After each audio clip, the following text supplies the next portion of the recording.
Okay, let's see.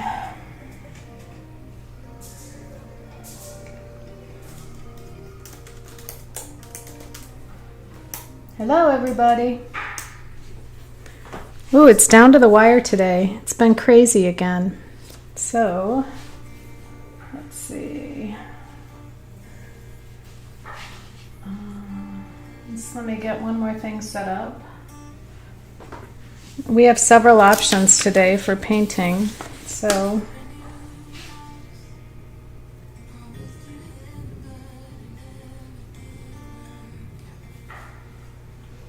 and we're going to get a thunderstorm.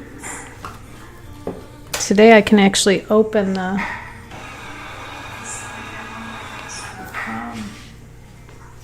we have several options today for painting. And let me get my Mac camera on. There we go. How's that? You can see me in front of my studio, in front of my desk. So I wanted to, let's go back to YouTube here so I can see. You know, it might be helpful to move one computer over here.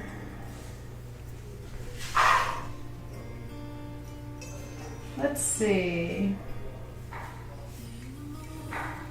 Hey, Apprentice One. That would be Paulina. How are you? Happy 5th of July.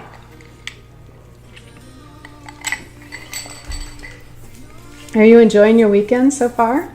I guess it's almost over now. It's Sunday night. Gosh, time goes fast, especially when there's a holiday involved. Over here we had our 4th of July holiday, but Paulina, I looked up that town where you went for a weekend. It was absolutely gorgeous. What was the name of it again? Make sure my mic is on.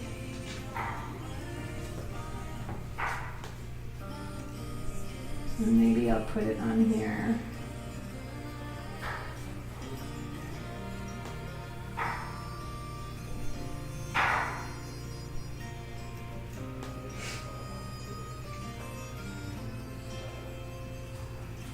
I'm just gonna, oops, sorry. I want to put this other computer where I can see it for the chat better. If I don't knock something over. Oh my gosh.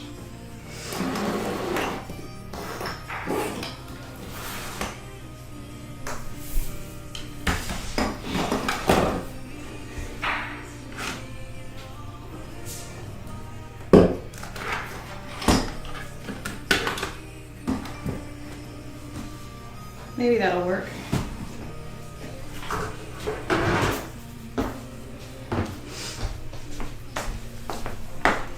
Okay, yeah, now I can see the chat a little bit better.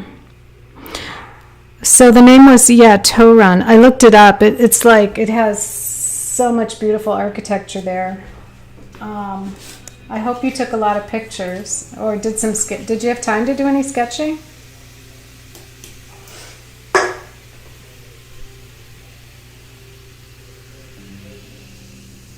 Oh, how fun. Oh, you delayed it. Okay.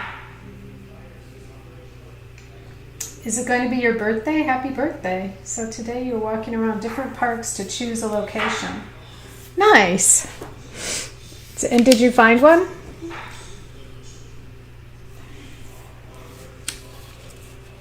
I want to get some watercolor paper. Let's see.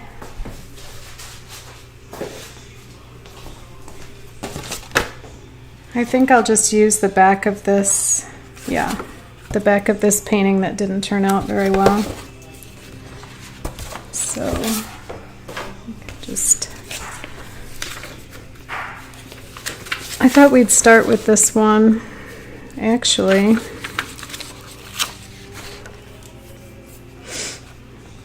What time is it? Yeah, it's just 3 o'clock. Hi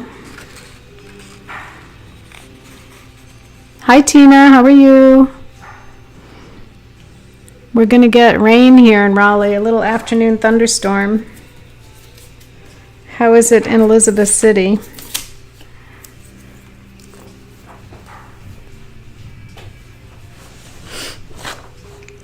I hope we don't lose power. All right, I need a different piece of watercolor paper because I decided this one might be better for my other.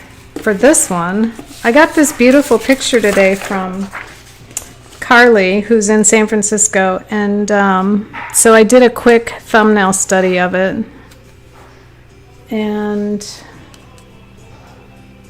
it's kind of a little bit more of a square shape, so I think I think this paper here is going to be good. So, hi Laura. Oh, you're on your tablet. Nice. Okay, that's fine. You're in Edenton, and it's sunny. Good. Do you live near the beach there? Do you get an ocean view?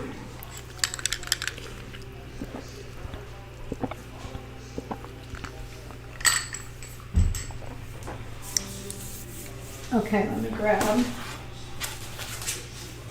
some more paper.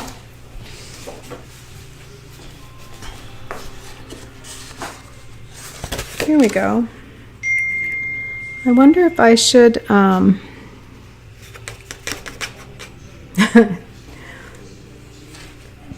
Oh, my sister's watching. She says I have a nice arm tat. Yeah, I have to show you my tattoo. Isn't that pretty? I changed it out. I had the other one for quite a while. Now I've got this one. I'm trying out all kinds of different ones. I really like this one. It's really wild. It's got like old-fashioned rose and everything. Don't worry, I haven't lost my mind. Well, maybe I have. Okay. So I like this one because it has this this sagebrush in the front, or whatever you call that, and this is La Jolla way in the background. So I don't know. Maybe we'll just do a quick little sketch of that one, and I'll do it on a small piece of paper. Hi Tong, how are you?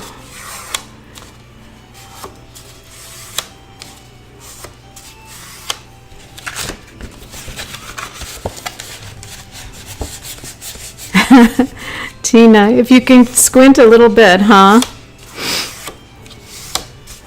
Tong, how are you today? You're in England somewhere, I believe. So, I sprained my thumb doing something, and so doing anything with it is, even as simple as folding and trying to tear this watercolor paper is a little bit crazy.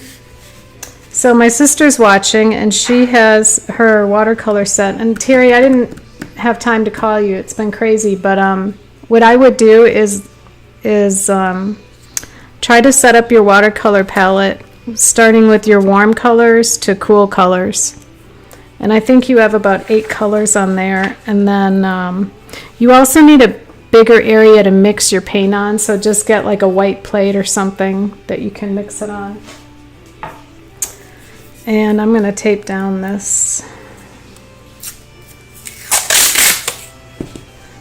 So you can do this in your sketchbook, or you can do it on watercolor paper, whatever you want. So Tina, you're way out in the country. Part of the Chowan. Is that how you say it? Chowan? I know you're in the near the Atlantic Ocean, but you're in the I don't know, what do they call it? It's like one of the inlets, right? Ooh, now the thunder's starting to come. I want to put up my blinds so I can see it rolling in. Barely. The trees outside are like 100 feet tall, so there we go.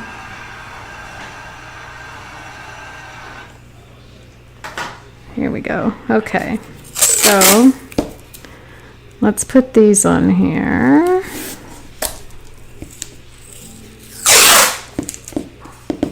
Nothing more annoying than setting up your watercolor paper. Okay, there we go. This isn't the exact shape of the of our reference photo, but it's good enough. I don't know if I put this reference photo on Instagram, but it's from one of those free websites where you can get images, and this is La Jolla, and that's probably looking up the coast towards the northern part of San Diego County across from La Jolla. And this down here is either here or here is probably where the La Jolla Cove is. And this may be up by Torrey Pines looking down towards La Jolla and up towards North San Diego County maybe. So anyway, I thought we'd start with this and then we'll move on to Carly's photo with these sketches that I did of Carly's, which are kind of funny because there's a lot of color in there. Okay, so where's my scissors?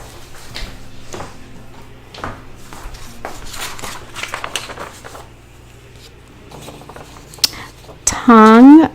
Do I call you Tong? Is Tong your first name?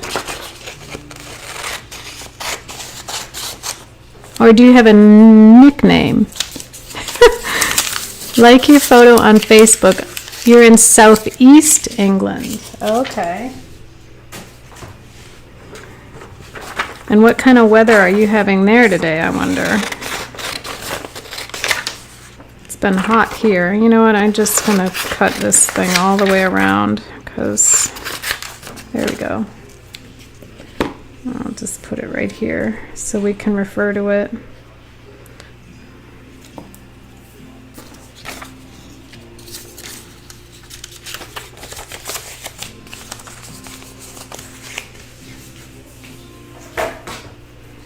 And honestly, the proportion's wrong, so actually it's going to be about exactly the same size as my paper. I never paint this small, only online. Okay, so why don't we go ahead and make it a little more accurate size-wise. About like that. So it's pretty much a rectangle. But we'll just do a little sketch here on this watercolor paper. See how it goes. Lovely sunny day, but wind. Oh, okay. So now the thing is with this image is it's got a lot of foreground. I like these purples in here. You guys know I like purple and blue. So that's kind of what intrigued me. And then I think we'll just concentrate on this landmass that's in the back, maybe. Or should I make it more about the cove? I could eliminate that and put the cove coming around there with some rocks.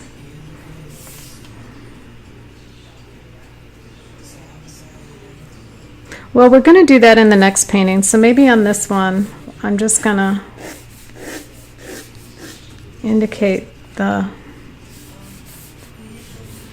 we've got to have something in here, otherwise it's just, there's nothing. So maybe we'll suggest this landmass back here. And at the same time, we'll have a little bit of the cove in here.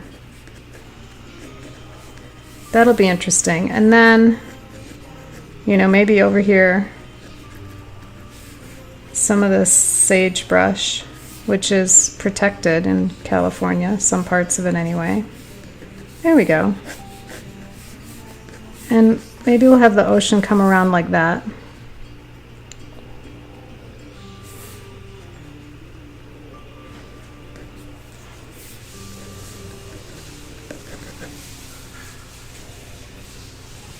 I think that makes a nice, thanks Tina. Yeah, I found this on one of those websites. I just Googled free images of La Jolla, and there's a lot of pictures on there.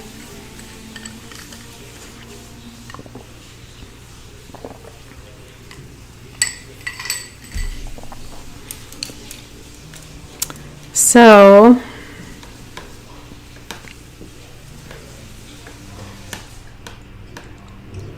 the trick is to make the ocean look interesting, I think, and also this stuff.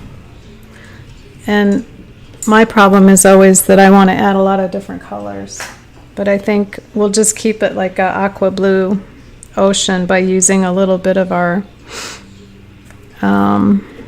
cobalt, cerulean, maybe a tiny bit of the lemon yellow. Terry, how you doing? Do you have your colors set up?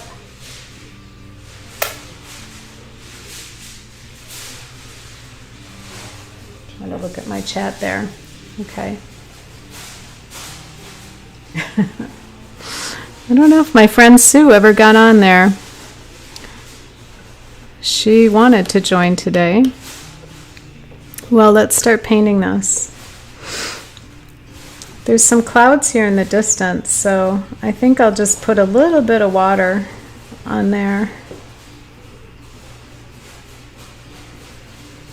Kind of pretend you're drawing around the clouds. Leave some areas dry, and then the wet areas you can fill in around it. So I'm trying to paint around the white clouds if you want to look at it that way.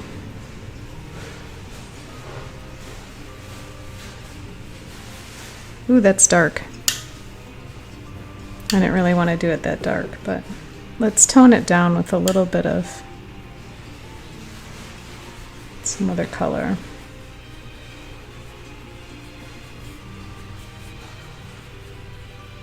There, maybe it'll be about an interesting sky. You can always add a little cerulean that's got a little more warmth to it.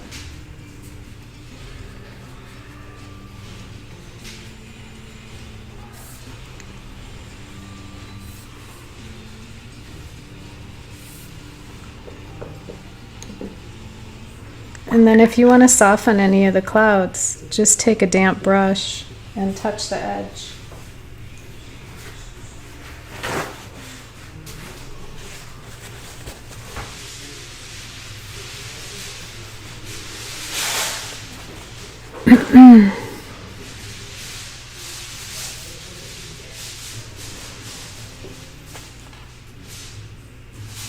If I lose my stream, that's why.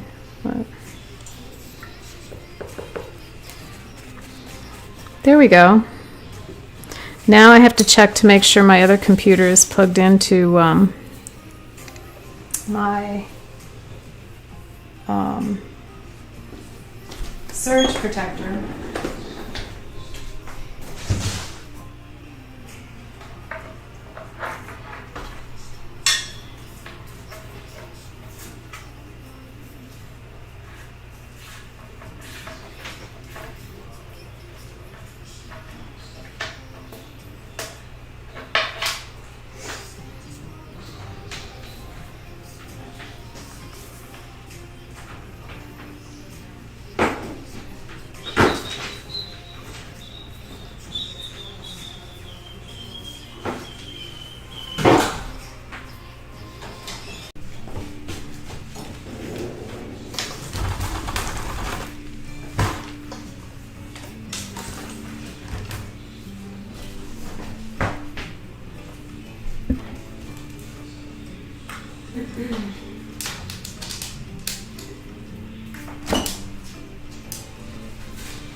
Okay.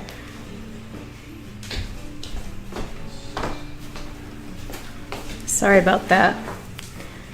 So no, I have a surge protector because we get weird power surges out here too. And that's why I've nicknamed this place Green Acres, believe it or not. Which, Tong, I don't know if you're aware of that show, but it was a show from the 70s called Green Acres. Maybe even the late 60s. Boy, am I dating myself. All right, so let's continue on with this. And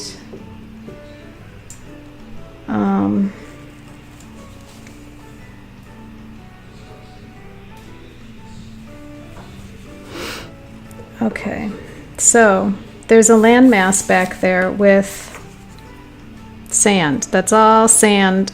Those sandy cliffs in California, which they're eroding. So if you have homes at the edge of the beach there, they have very unstable cliffs, and some of those homes have fallen into the beach. In fact, like in Malibu and stuff, you hear about the homes going bye-bye. And if you look up Encinitas, California, the way the streets go, there used to be more streets way back when, but now some of them have fallen into the sea. So I'm going to get this wet, and I'm going to put a really light wash, the lightest wash possible of yellow ochre.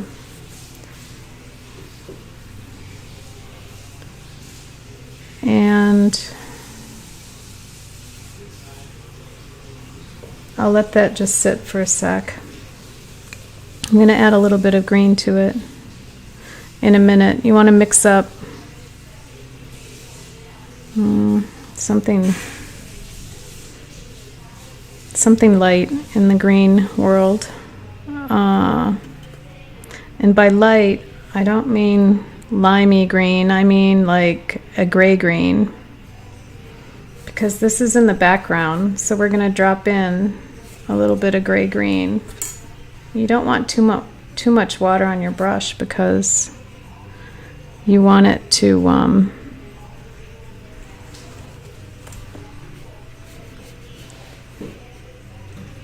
it's already wet back there. You just want to add a little bit of gray color. And you can skip around and dot around a little bit, because it's not a totally green hillside or whatever. Some areas are darker than others.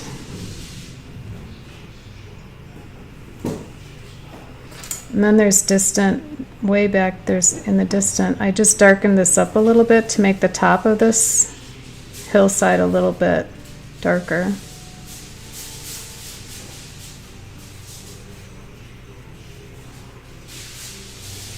Maybe that'll suggest some of the cliffs coming down.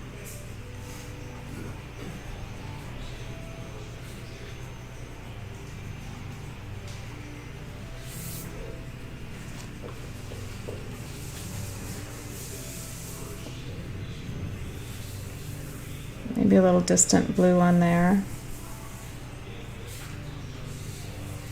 Scatter your brush a little bit here and there. And as that dries, you can even drop in a little bit more color here and there. Darker shades of green, brown, greenish brown, greenish blue, to suggest a little bit of that. Some variation in whatever is back there.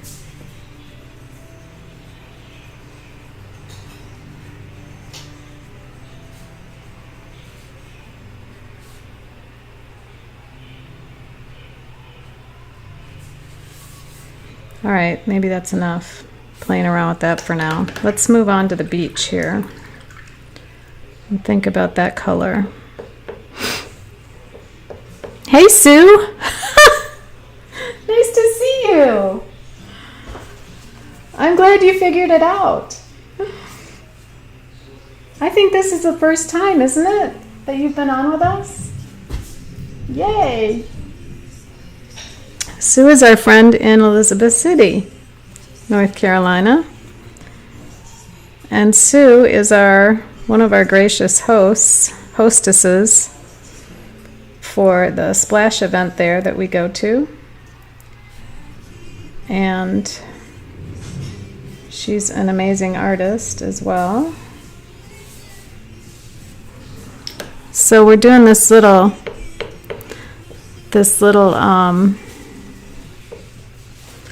seascape here of La Jolla. Okay, so on to the ocean. So I would like it to feel tropical. Now, my printer printed it like this with purples and blues in there, which is kind of cool because we've got the purple and the sage. So I want it a little bit aqua colored too. So we're going to add, let me show you.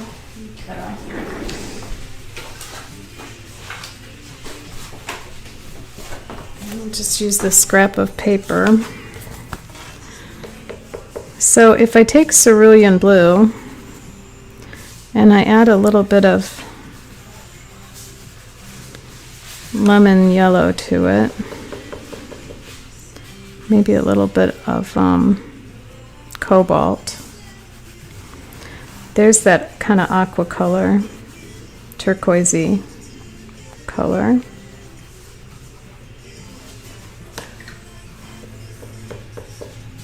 Now, so that's pretty good.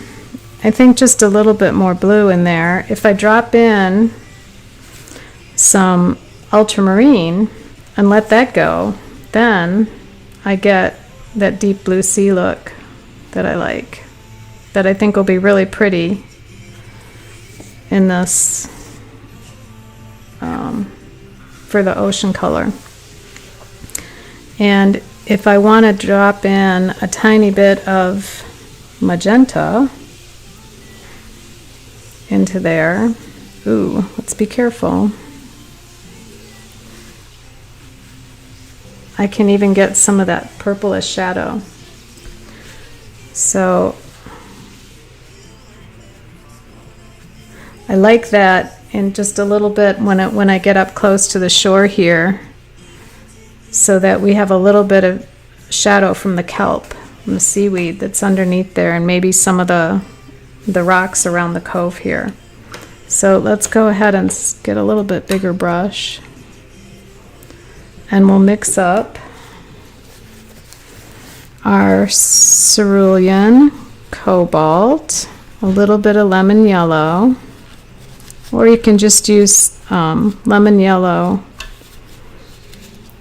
and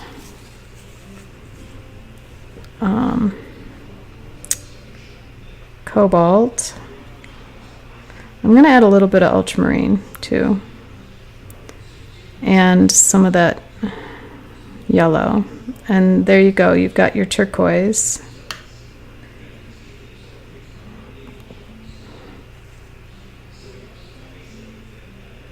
And I don't want it totally mixed. I'll put a little more, and let's go ahead and get our ocean going here.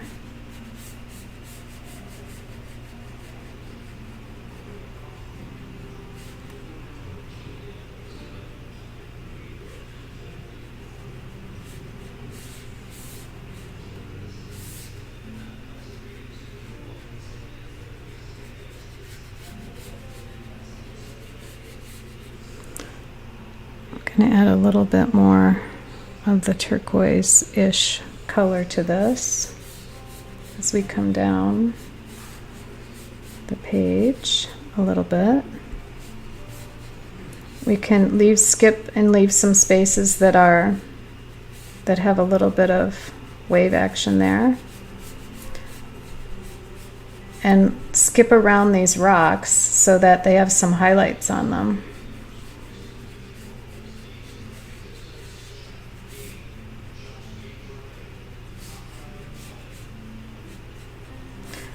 And then as we get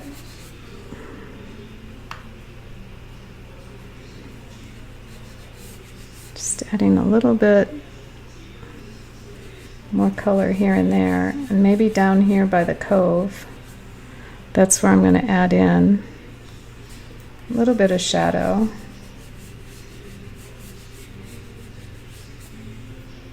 Need a little more paint on my brush.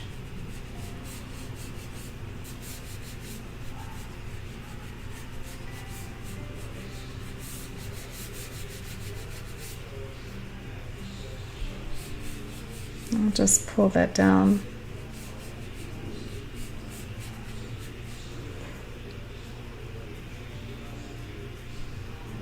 Mix up a little bit more ultramarine and drop that in here.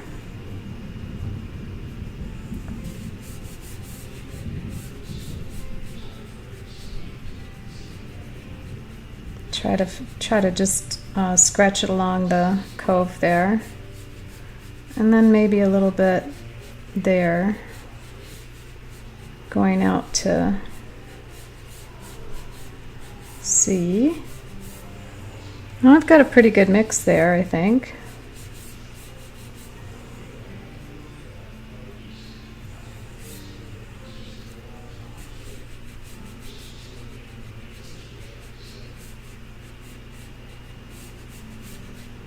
Don't be afraid to put some deep value in that.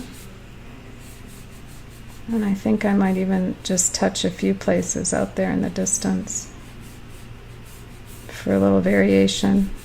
See how that looks. And then while that's still wet, I'm going to go ahead and get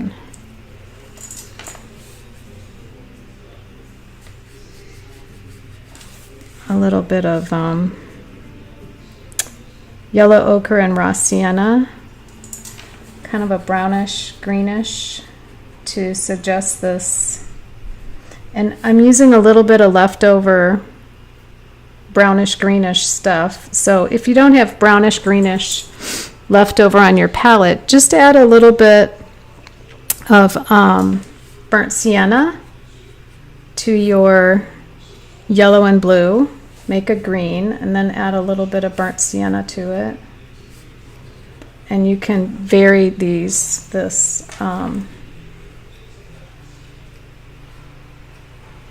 color.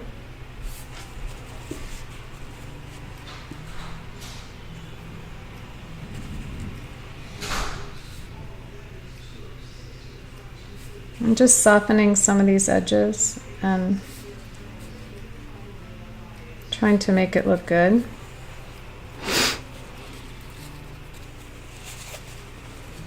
So here and there you may want a little bit more burnt sienna, and darken. You want the underside of this cove to suggest that there's like some dark. So for your darks, ultramarine blue and burnt sienna right here and there, to suggest little bits of rocks and things. How about that?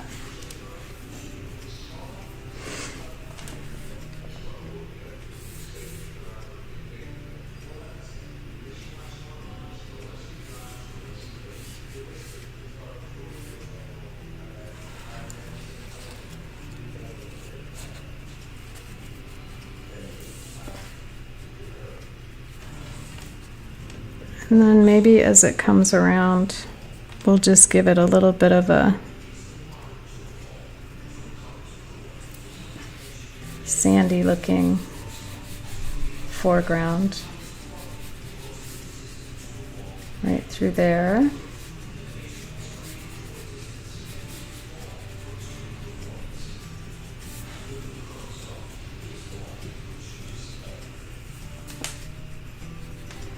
This is going to become the area where the purple sagebrush is going to be. So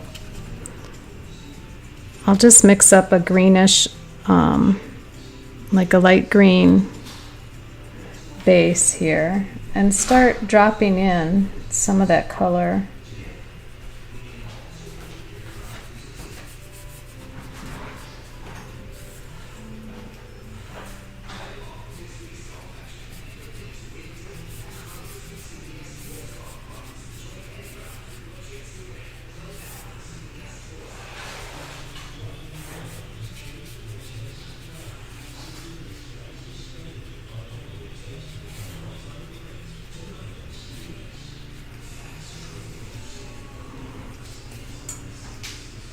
And again, for the purple, you just want a little bit of ultramarine and magenta.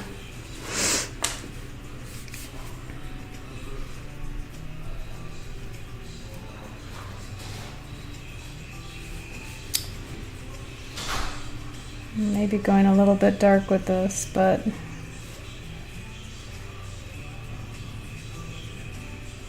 just gonna drop in a little bit.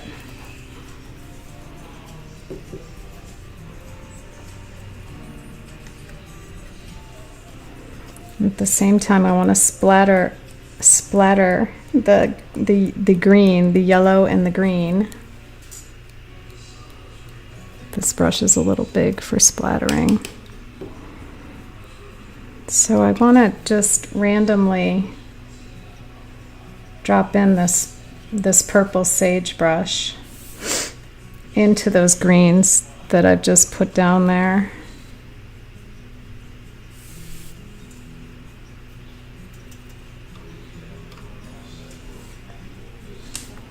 And I'm going to splatter a little bit over here. Kind of make one side a little more a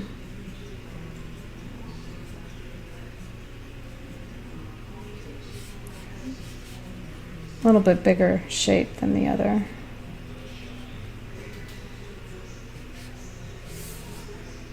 So kind of like a larger shape here, and then just smaller shapes as you go back, if that makes sense.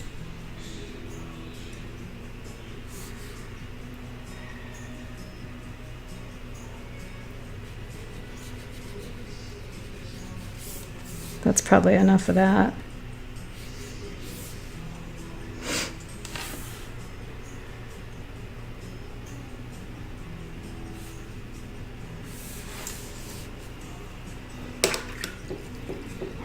Jessica Rich. Hi, Jessica.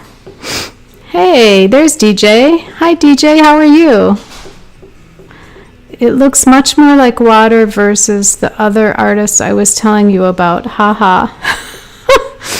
Who was the other artist you were telling me about? I remember you, I think somebody, it must have been you this week that said, when I paint water, it looks more like water than someone else you were following, right? Into this the sagebrush here, you can scratch, as it starts to dry, you can scratch into it and get some nice texture for your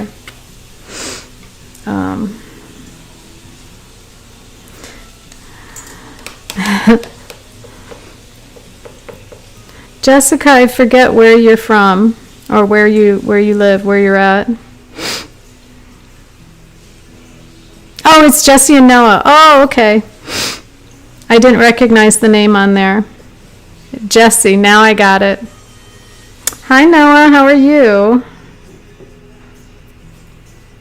Sorry, I look down a lot at my painting when I'm painting. I don't know why I do that. It probably would make a better painting if I just looked away most of the time.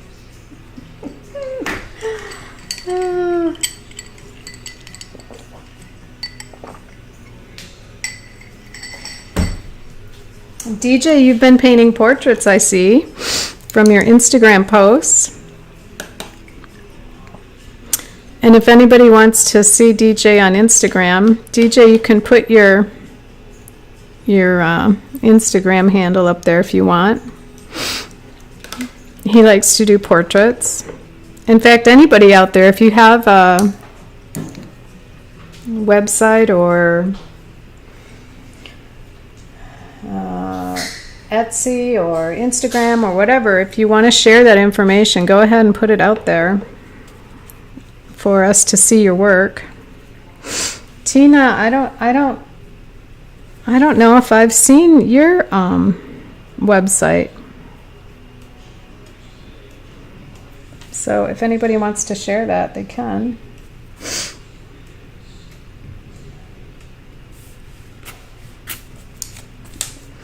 Okay, so now I need to decide how much more detail do I want. I really don't want too much more. I'd like a little bit more color here on these guys.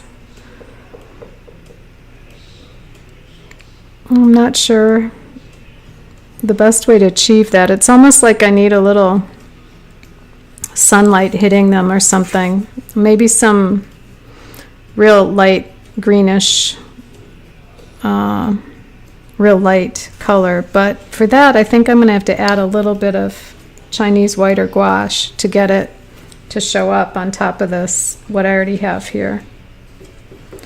And maybe before I do that, I want a little bit of burnt sienna and this green mixed to add just, these are cliffs here along the, now I know you can't see this in the photo, but I need to suggest a little bit of this there, like an edge there, so I'm just running my brush along there to suggest maybe the edge of a cliff. And then down here where the cove is, supposedly, just add a few more darks there to make those rocks sit down. Oh, Tina, yeah, Tina, I kind of remember you telling me that you didn't have a website up and running.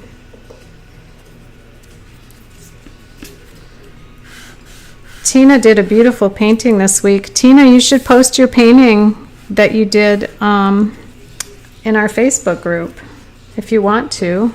Anybody that's doing any work that wants to put their painting there and share it with all of us, you can. And if you want critiques or suggestions, ask, and then we can help each other out that way with ideas that might work and to improve our work a little bit.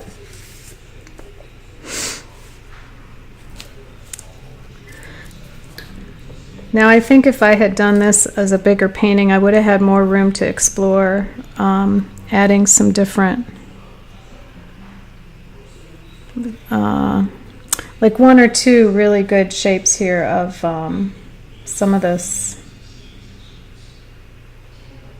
sagebrush. Now here I'm just taking lavender, which I have on my palette, and just adding a little bit here for some variety of color and in that little clump of sagebrush there. Maybe just a dab of it there. I don't know. I don't want it to be too redundant, just a little bit.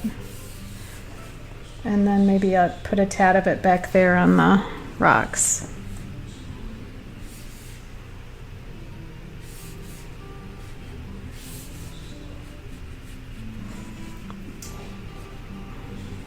There we go. And then if I could find my Chinese white, I will put that on there.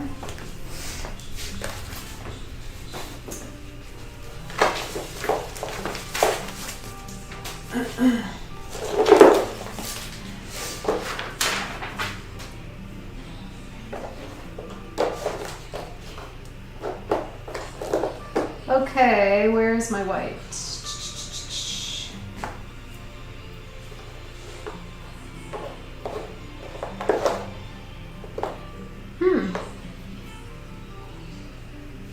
It's hiding. Well, anyway, if I had Chinese white, I would take it and do a little bit. I'd mix a tiny bit with the lavender maybe and splatter a little bit here for a little highlight on those. And since I'm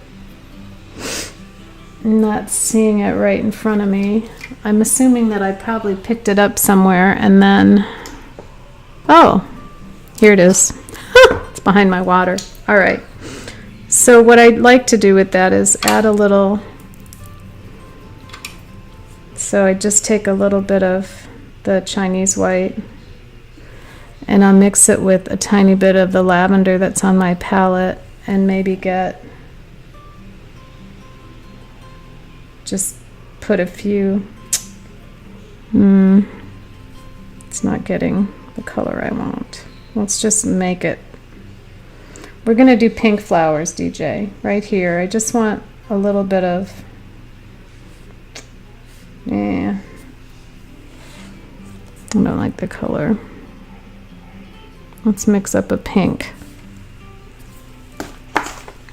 What I want to do is splatter like this. There we go. See that? I just want to splatter a little bit of that right here on this area. You could even spritz it, but and then it starts to go, you know, a little bit, it blends in with the water there and gives you a nice soft fuzzy flower bloom. And I can even splatter a little bit more. There we go. And the white gouache just gives it a little bit of body so that you can get a nice highlight like that. Ooh, Tina sent a photo.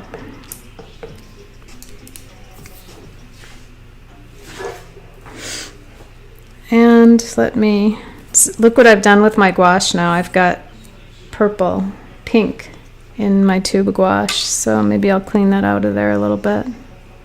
I like that color though. It's nice. Maybe I'll use it next time on something. But for now, I'll just stick it into my lavender on my palette. I'm just going to drip it in there because I don't like to waste paint. DJ, are you painting along with us today? I have to fix this thing on my hair. I think it's a little bit crazy. I'm going to twist it around to the back. There we go. I know we're all very sophisticated artists, so we don't want me looking weird on here. Right? You guys, the reason I'm drinking is that it is well, it's not time for a spritzer yet, but it will be shortly. It's hot. It's like 90 degrees with 40% humidity. Well, now it's raining, so. I went outside yesterday to attend to my rose bushes in the front yard because I love roses, and I had beautiful rose bushes in California. I had them all over my yard. And here the deer like to eat the leaves. I think they eat all of it, but you see where the leaves are starting to disappear. And so I have them all along the front hedge, and they're not doing well. Between the deer and then I think they might have this rosette virus. Laura, are you here today? She's one of my gardeners. I think it's called the rosetta or rosette virus, where they don't have a cure for it and you just have to take them all out. And I'm almost at the point, I'm not sure that mine have that, but I think it's a possibility. And they're going to have to go. I think I'm thinking about changing out my front roses to something else more hardy, And I almost want to put in lavender, but I'm not sure if that's a good idea either, because I think even though I have a couple in the backyard that do well, I don't know how it would work as a front landscape plant. Okay, so last thing I'm going to do is put a couple little birds up here, because y'all know I like my birds in my paintings. So here we go with the gray blue. And with birds, it's a good idea to do a couple little ones here to make sure your brushes. I want one there. I like that area. One there. Maybe one. Let's see. I'll put another one there. It's kind of.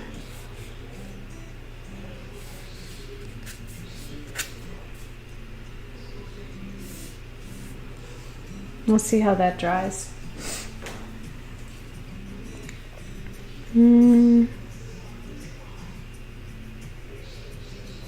This is going to be like a seagull. It's so big. And then along the back where this thing is, back here, it's in the distance. I don't really want to do anything too serious, but I could just like scumble in an indication of, you know, some vegetation growing back there or whatever.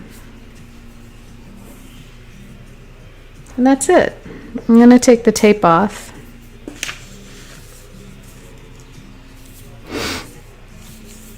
DJ is practicing some hands. You like this painting, so we'll try it some other day. Okay, good. Yeah. The Cove at La Jolla.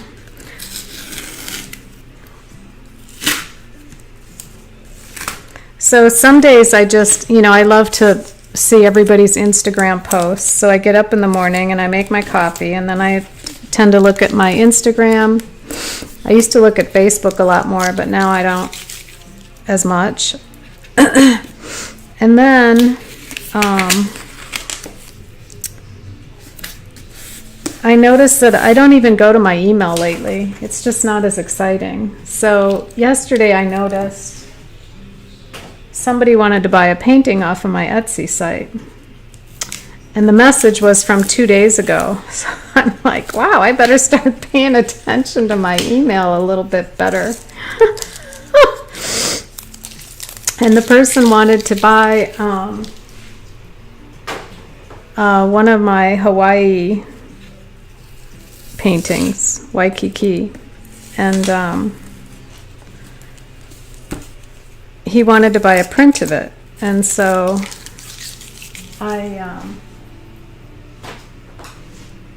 and he wants a large print. Well, I can't find the original painting. I found the photograph of the original painting, which I could make a print from, but it turns out the photo wasn't in high enough definition to create a print that size, because there's not enough pixels. So I just told the guy, I'll just paint you a larger painting. And he's thrilled with that, of course, because he was just going to buy a print, but it doesn't make any difference to me. It's fine. So I was going through all my paintings to find this one little painting, and I still haven't found it. I think I sold it in Elizabeth City when I was there last fall. I think someone bought it. I don't know. Anyway, I need to make some more categories to organize my paintings, because and also I don't even put them on Etsy or the other, you know, my website half the time, Etsy or Fine Art America, which is another site that I use, and occasionally somebody will buy something off of there, and I don't pay a lot of attention to that either. I'm really dedicated to selling stuff, aren't I? Thank you, Jessie. I'm glad you like it. Yeah, it's a cute little painting. And this one's real small, these little demos. So what I do with these is, you know, I just put them in my Phylum, and then like when I go to Elizabeth City or whatever, people can file through them, and then if they want me to paint it as a demo, I can do that. And also, if I want to paint it as a larger painting, then it's kind of like practice. So, yeah.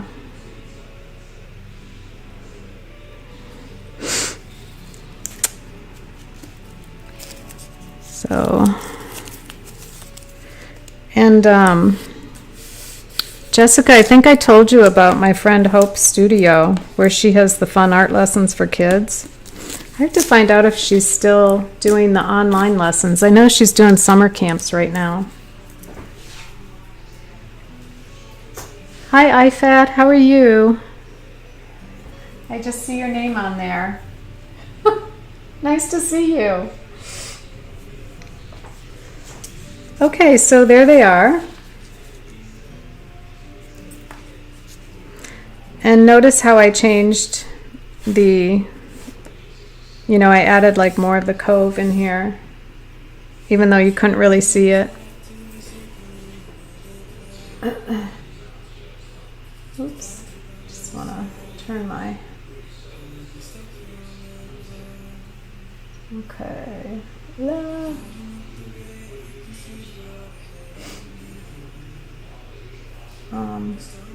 Okay, there we go. So,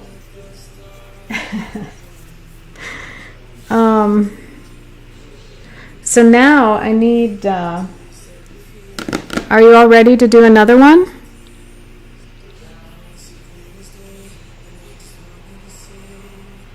I was going to check to see if she does online, yeah.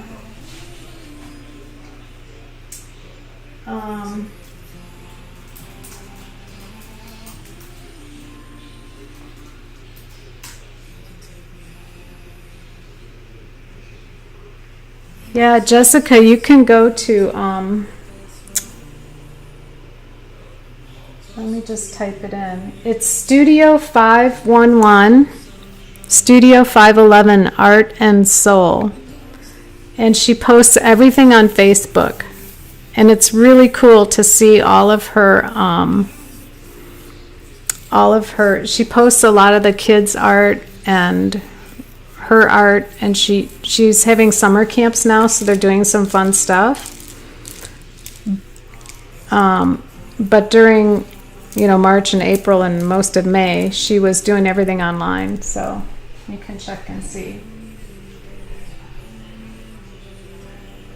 So Studio 511 Art and Soul. Oh, which paper do I use? I use Arches 140 pound cold press paper, and I also use Saunders Waterford 140 pound cold press rough.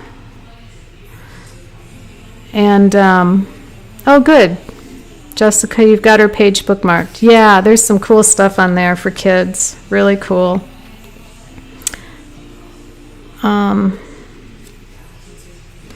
So now I wanted to do Carly's painting of the beach also, and these are my sketches for it. So I think I'll leave this. I have to go find the image. I was going to print it. Let me get it. I think I saved it so I can print it. Let's see.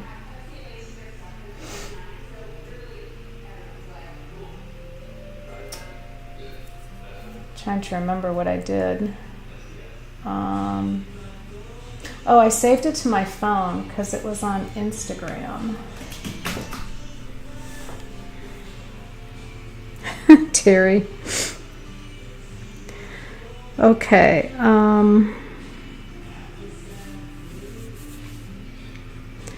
Let me see. Okay, I gotta think. Instagram, here we go. And then, oh, Carly. Oh, wait, I should have it. Wait. I need an Instagram expert right now. Not that. Home. If I save a photo from Instagram, where does it get saved to? That's my question. Does it save it in my photos? Yeah, here it is. Okay, now I just want to print it. So now I need to send it to my MacBook, which I might have already done. And I did put it on in the Facebook group for everybody.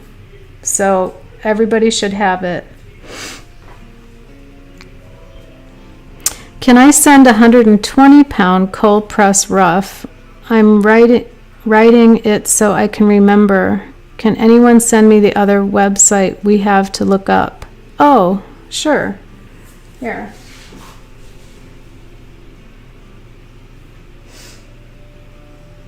So Arches, 140-pound cold press.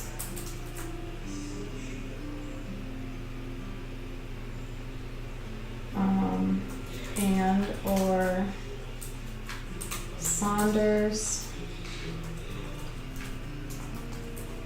Waterford, oops, 140-pound rough cold press.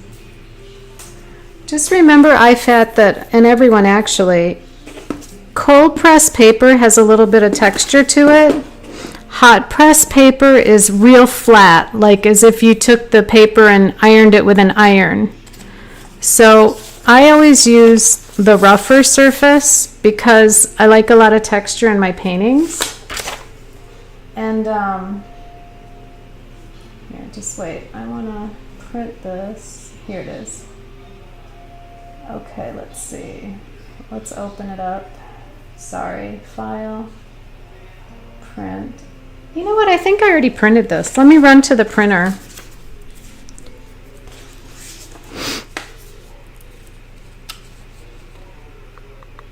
Okay. Yeah. You know, the watercolor paper they make in 90-pound, 140-pound, and 300-pound. And you want the middle one, the 140-pound. That's what I use all the time.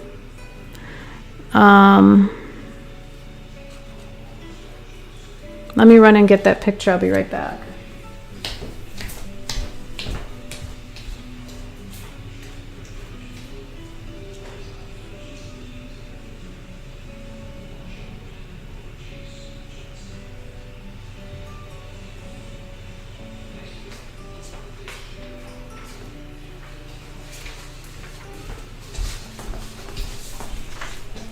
I'm ahead of myself today. See, I already printed it. I knew I was playing around with that earlier and then I forgot. Okay. I need a scissors again. I want to cut it down so we can see it. Take that out of there.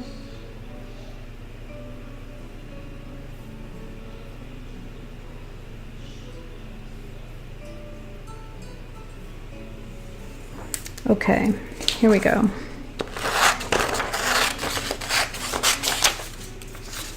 I guess that's fine like that. So there's the photo. This is my little sketch, which I'm going to be real careful with my sketch when I do the real watercolor because we don't want it too cutesy like this with all this yellow and pink in here. I'm going to preserve the pink, but the yellow I'm going to tone down to more of a gray. Well, not gray, but more of a brownish color instead of too much yellow there. Even though in the photo there's a lot of yellow and green. I like the path being kind of a mixture of yellow ochre and with a touch of cad red in there. or alizarin crimson. And my printer actually made streaks out of this, so there's not really these red paths going across the sand there. That's just my printer is not able to print a very good image.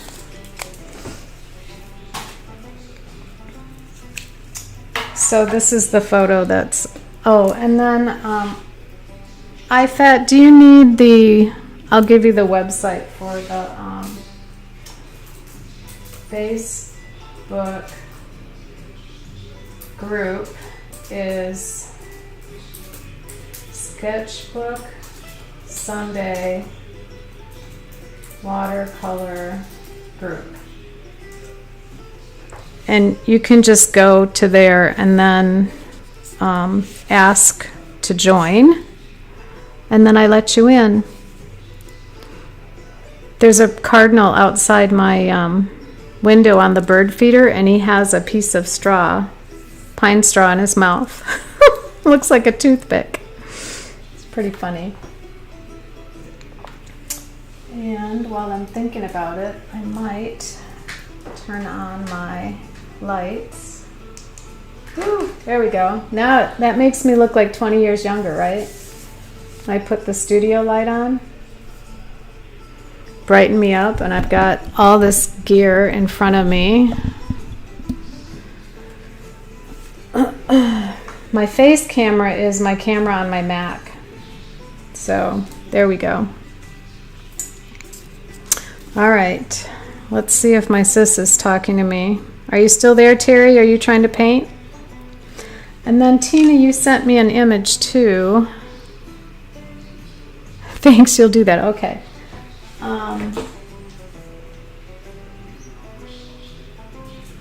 Tina, where did you send the image to? Was that to, I wanted to see it.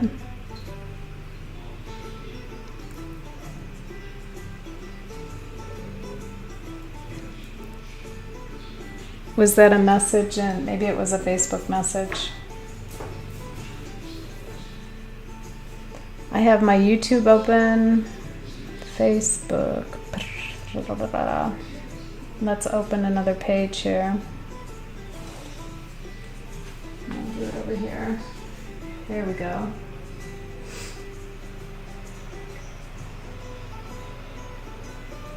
Oh, there it is. Okay, so, oh, okay, forward. How do I save that?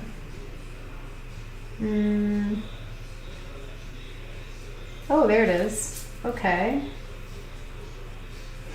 Now I gotta think. Oh, download. Okay, I'll download it and then I'll post it on Facebook. Tina, what are you going to call this painting of your lavender field?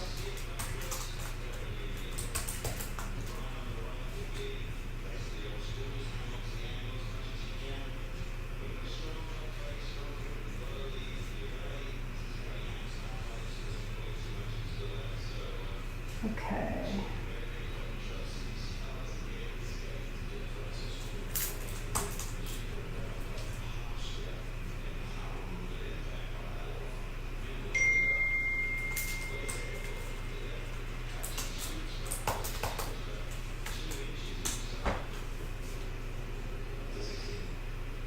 Okay, I just called it Tina's Painting and I posted it on the Facebook group, so here it is.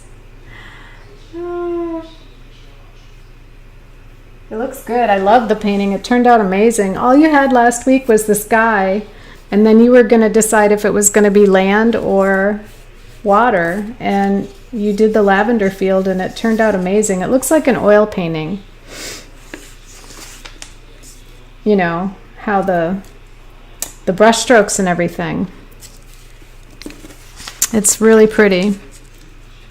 Okay, so Tina's looking for suggestions for this, for the title, for her painting. And let me just,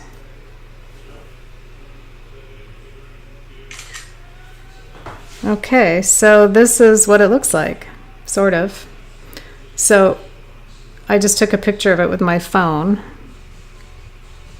but the image is actually much better on the Facebook page on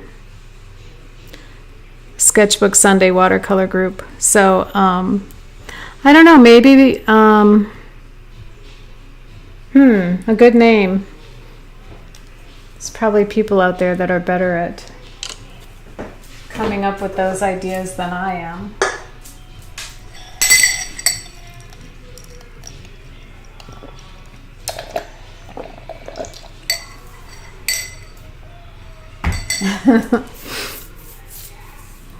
All right. Okay, so let's go ahead and do this next one. And you don't need much for a sketch for it. You just have to make this big shape and that shape.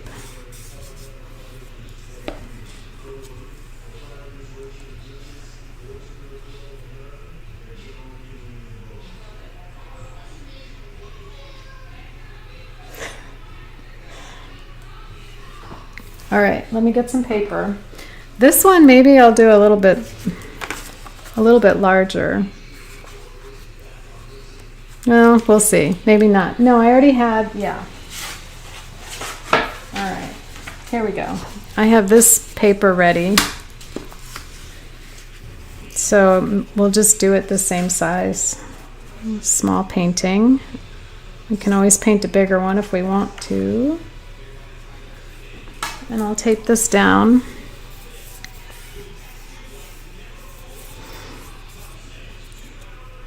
Oh, Paulina, you love the picture of me on the Facebook cover. Thank you. Yeah, I just finally had some decent pictures taken, and they're really fun. Because what happens is when you're, when you're out painting, you're always a mess. And someone tries to take your picture and, you're usually not looking your best. You're out there with your hat on and your bug spray and you're sweaty or the sun's shining the wrong way or, whatever. And so I just said, enough of that. Aren't I 29? DJ, you're so cute. You're so cute and so sweet. Yes, I'm 29 again. That's what I am. Okay. Carly, this is going to be your painting.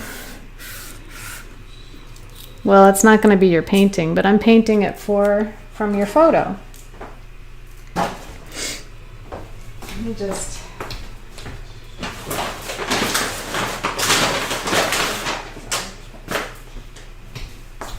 I'm going to close the door because I can hear Joe's watching the golf match, and it's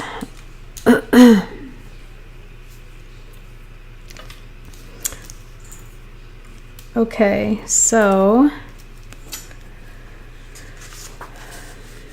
what we can do for the sketch is just start getting an idea of where we want things to go on this, and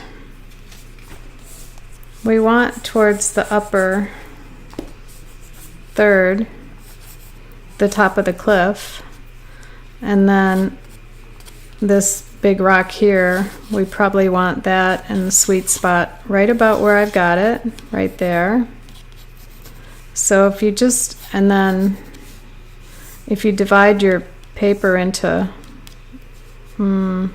thirds, or roughly thirds, you'll kind of get an idea where things go.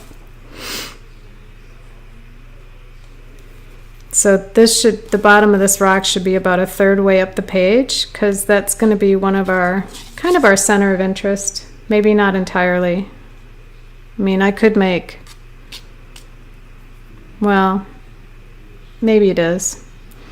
And then these are the distant, this is the cove here, and then about a quarter of the way down, the top is of this cliff here. So,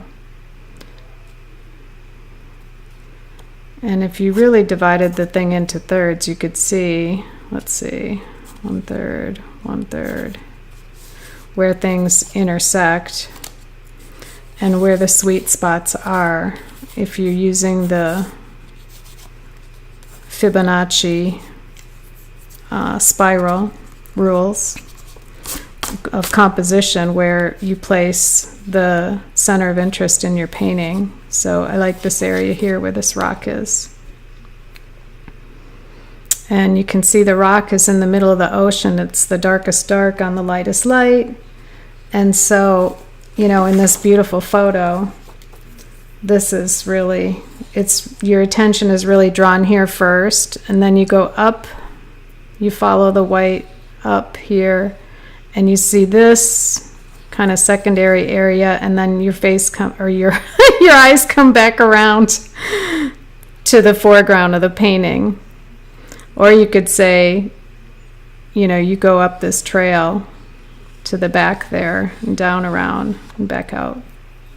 But your eye immediately goes to this thing because it's the darkest dark there. Okay. So, DJ likes your painting, Tina. You're going to put that in a show down in Edenton, right? Or Elizabeth City? No. Where was it going to be? Maybe it's in Edenton? Or no. Is it going to be at the art center at Perquimans, right? Sue, are you still with us? I think today's the first time Sue's been with us.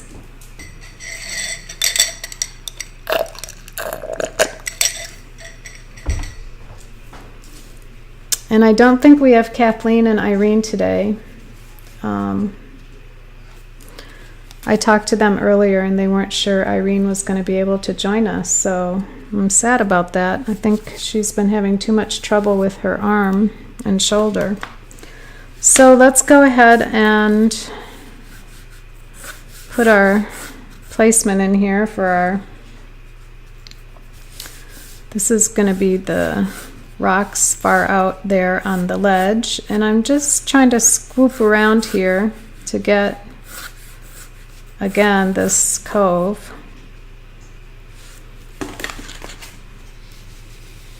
Maybe I can put that up there, and then my sketches, I have to move, let's see, let's move this over.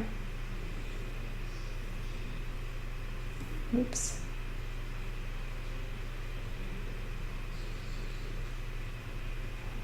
Oops.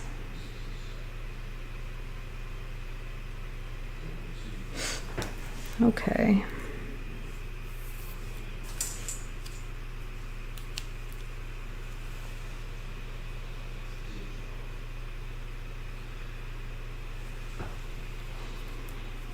Hopefully that looks all right.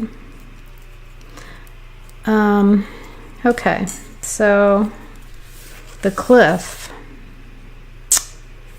Yeah, this gives us a lot of foreground here. Okay, so about 1/3 of the way up, I want to get this rock in here. And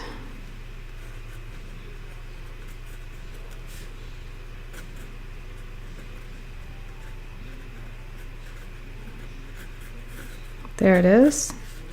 And then there's a little rock behind it. Actually, that could have been a little bit lower. Why don't I do that? I like it more like down here.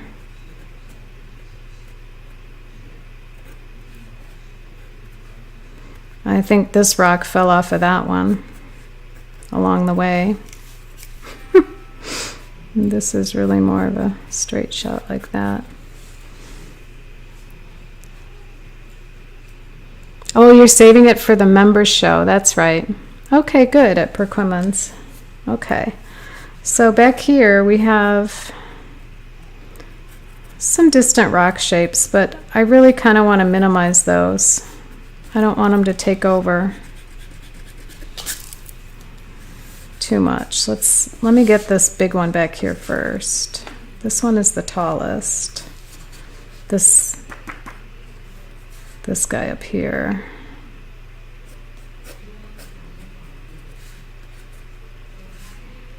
And it kind of comes down like that, and then this is a craggy sort of a cove here, and there's another craggy cliff there, and there, and then back here are a couple of rocks.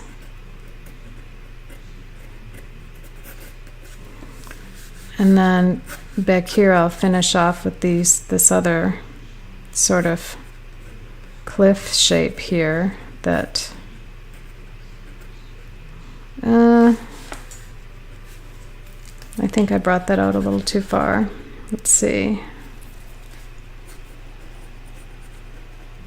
There we go.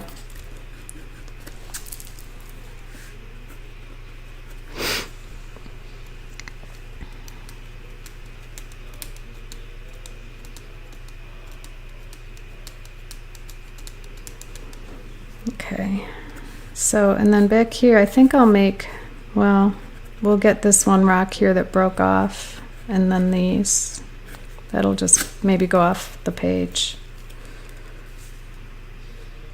No, I don't really want it going off the page. I don't want to send you out of the page. I want to keep you in the page, so I'm going to leave that like that.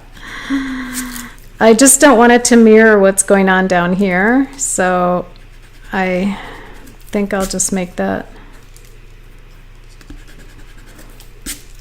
a little bit smaller and try to make it a little bit different shape. Maybe like that. If I don't emphasize it too much, it shouldn't take us out of the painting. We'll try to make the way to make this rock interesting here, to make it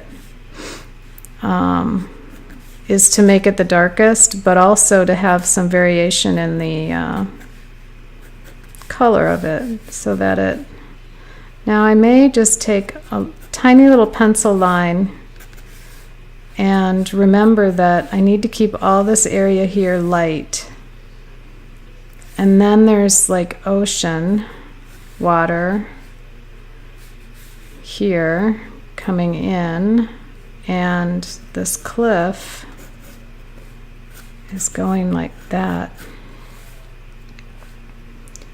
and the beach so it's light, and then there's a little bit of water there, sort of, and then the sand, and then this cliff. So this area is going to be water, and the other area above there is going to be light. Hopefully I can remember to do it like that. All right.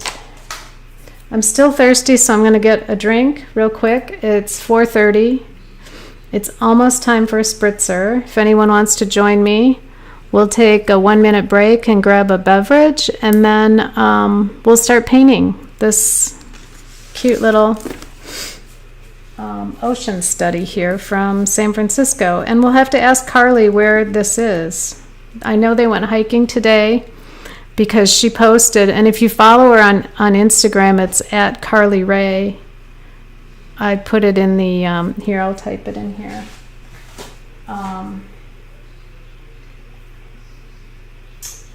It's at Carly Ray, I think, like that. And after their hike, I think they went to the winery, because she posted they're always going to the wine country because they live in San Francisco. So lucky them, they can go for a hike and then stop at a winery for a little beverage on their way home. So, okay, I'm going to grab something to drink, and I will be back in 1 minute.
I'm good. I got my spritzer.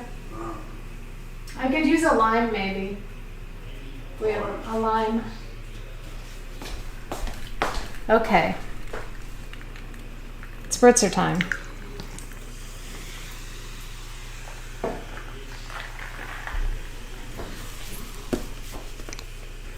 Should I get fresh water?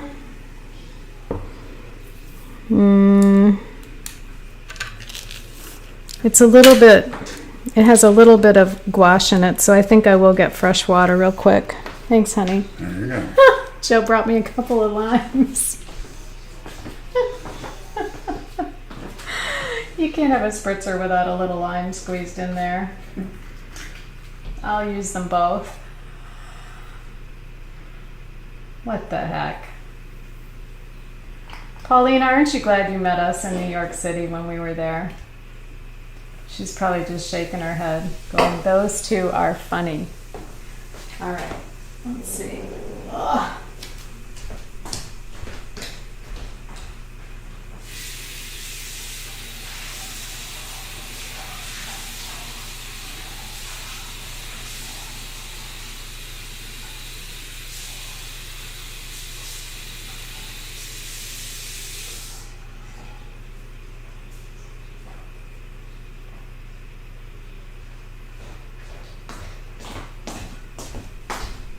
All right, that's all rinsed up. Is everybody ready to paint? You had plenty of time now to do that little drawing, right?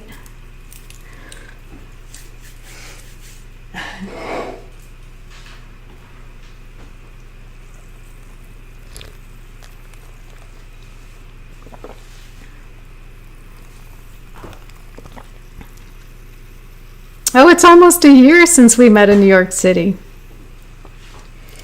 Well, yeah, Joe had to go up there to look at a data center, and then the lights went out. I would hate for the lights to go out tonight in New York City, or any night now that we have all the protesters up there. And they've defunded the police by $1 billion or something, so now it won't be safe to go there either.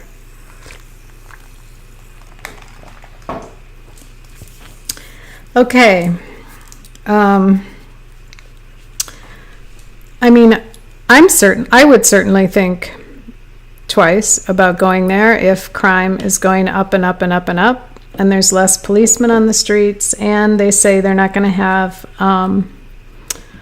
the undercover policemen anymore, which is a shame, because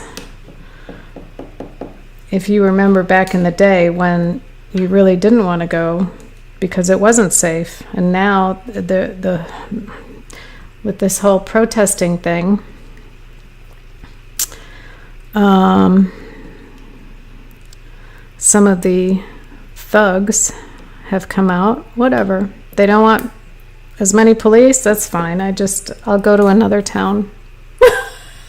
Sorry, New York. No, I love New York City. Hopefully they'll get it all straightened out.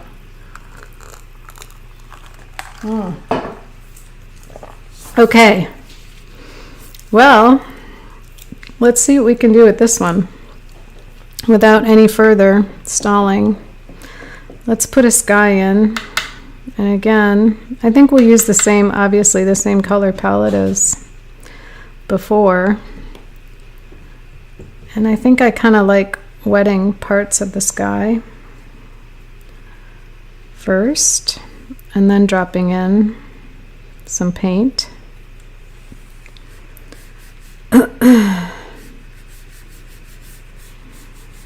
It's just beautiful there, it looks like. Maybe we'll try to make it some stratus clouds like that.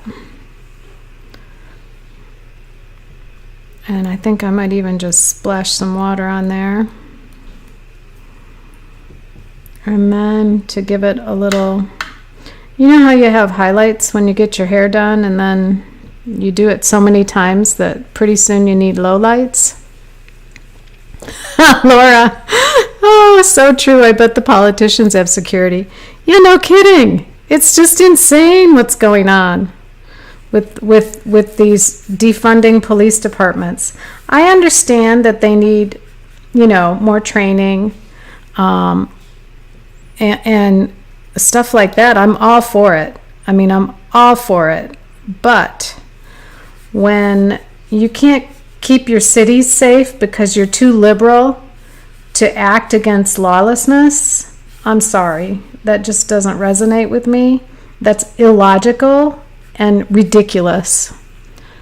So, Nancy Pelosi getting down, and all those Democrats getting down on their knees. It's like, do not bend your knee to anybody but God. And if you want to support police, salute them. Salute your military heroes. Bend down to whoever your higher power is. But we haven't done anything wrong.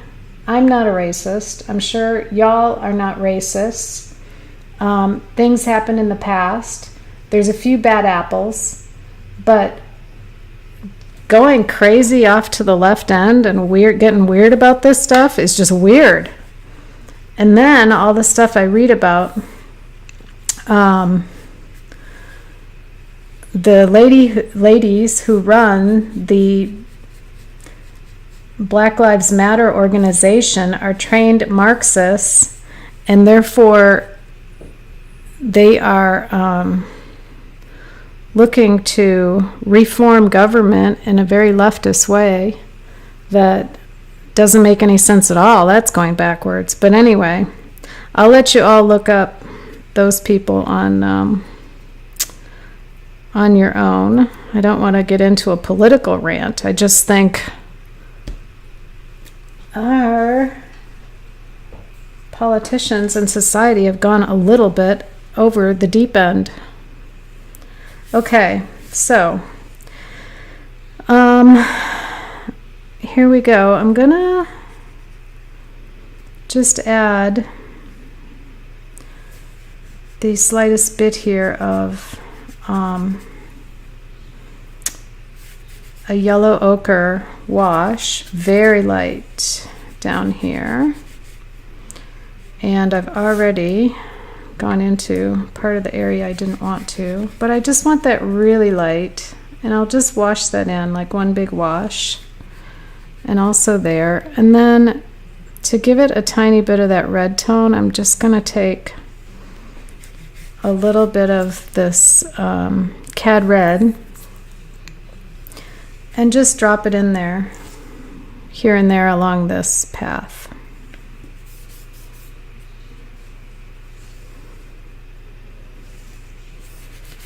And it'll show through a little bit. There we go. It's so light you can barely see it. And now I'm going to go ahead and put in my ocean.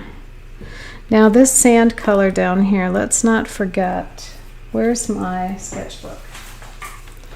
Let's not forget that this area is white, that area is blue, and then the sand. So I'm going to go ahead and put in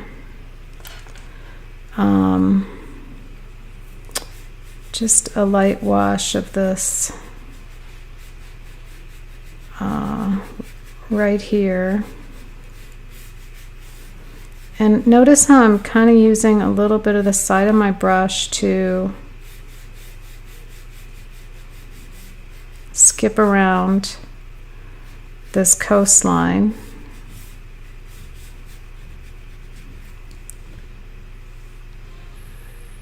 And inside of this light area, there's a few little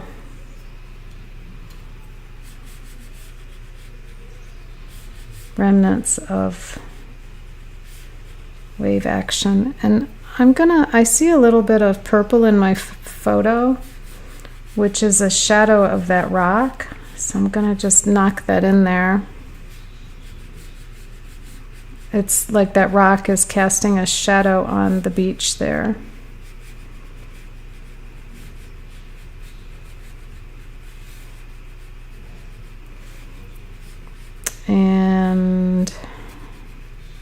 Yeah, I kind of like that. Okay, now to get the rest of the beach in. So I'm just using cobalt and a little bit of that purplish color. And I think back in the, I may put a tiny bit of that yellow in there to make it kind of turquoisey, a little bit green in some areas. And skip around and leave some whites to suggest, you know, your waves. Ooh, I gotta put my, now the sun's out, I've got to put my shade down.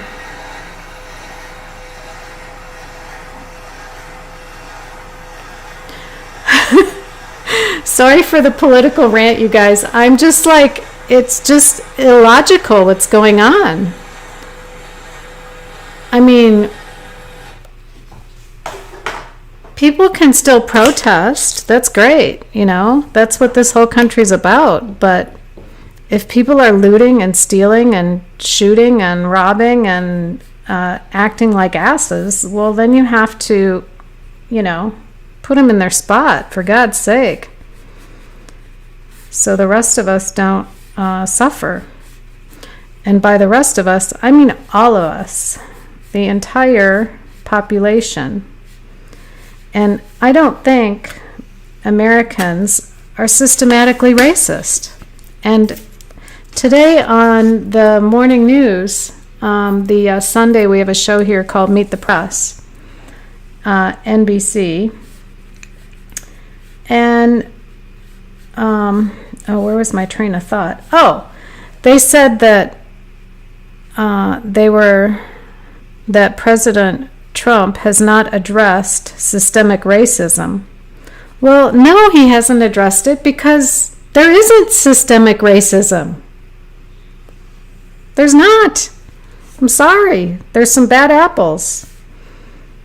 There are some things, yeah, people can work on, but I don't think there's systemic racism in our country. They, you know,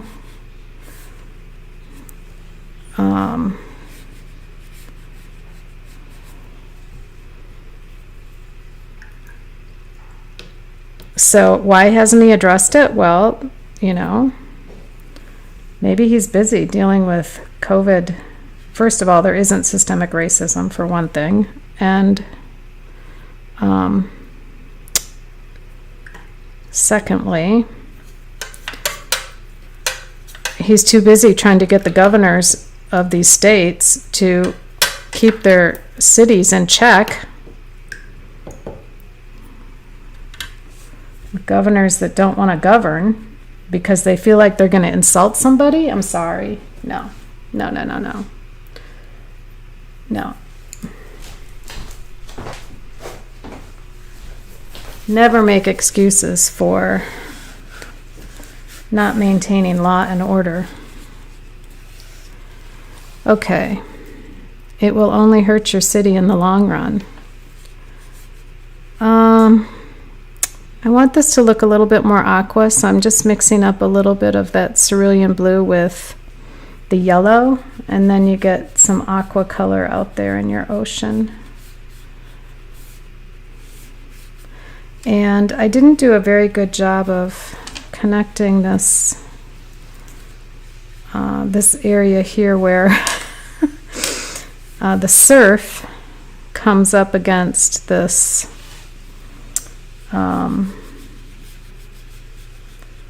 this area. So I'll try to just fuzz that around a little bit. And then at the base of the rock, there's a little bit of blue there where the surf has come around. So we'll strengthen that. And speaking of that rock, let's go ahead and start painting a little bit of that in there with some burnt sienna, maybe a little bit of this raw umber I have. That's just a beautiful color. And what if I put a little bit of cerulean with that? I'll bet that makes a really pretty brown. There we go. I could have done a little cerulean under there first maybe, and then pushed some of that other color into there to give it, I want it to have from top to bottom a gradient of color that's interesting, and I want to leave some white spaces around that rock to suggest highlights on it. So yeah, with so much going on in the world, it's like, oh my God, we needed something else in addition to the COVID virus to deal with. It really upsets me. Have you noticed, guys? iFat. Oops, you keep hitting send. Do I have a special name for the brush you're using? This brush that I'm using right now is the Silver Black Velvet. Yeah, you can't see it with my camera, but yes, it's the Silver Black Velvet. And you can find them on Amazon. Let me get the condensation from my spritzer is dripping on my desk. I better drink a little more. I better stop drinking or my rant's gonna get worse. Oh my gosh. Did anybody happen to see that poem that I posted? I think I tried to post it on Facebook. I'm not sure if I did. I know I sent it to a couple of people, but the poem, it just kind of outlined all of my feelings about the politics going on right now.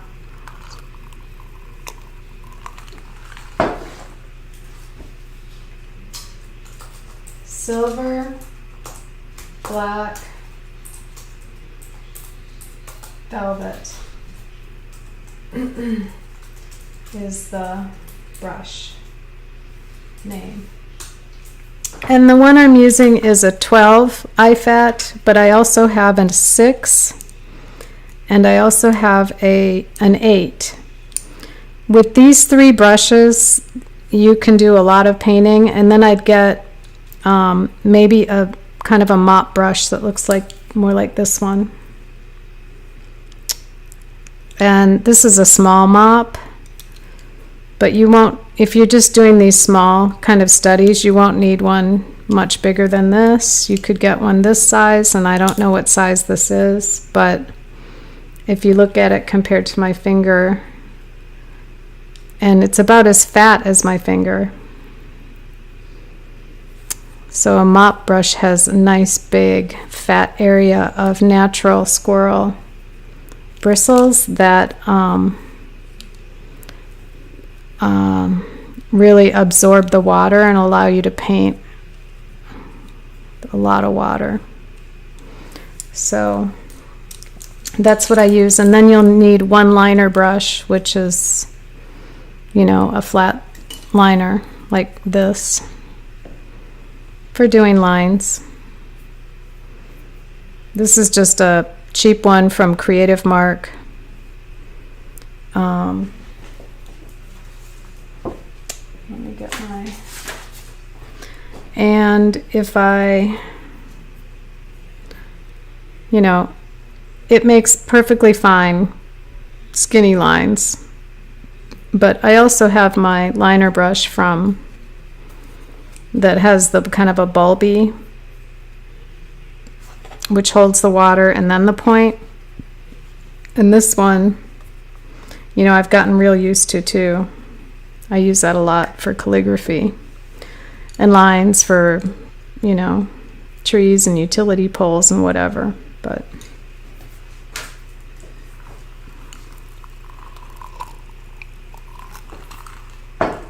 okay. Ooh, I can already see this is starting to dry really nice. So this area right here that we put in the real light wash, that's what I call the underpainting, or your first wash. And that kind of sets the tone the color scheme for your painting. So that's what's underneath that you're going to see through the cracks and crevices when you paint the rest of the painting. And that's important to remember to set that up when you're doing your first wash. It's what needs to be underneath there. And what colors are you going to be putting on top of it? So in this case, obviously, we want that tone underneath where the path is, and underneath all these greens and reds and all this beautiful stuff that's in the landscape. So let's move on to, we'll start back here now because this is beginning to dry. And this I could just dry off a little bit with my hair dryer. Let me hit it real quick.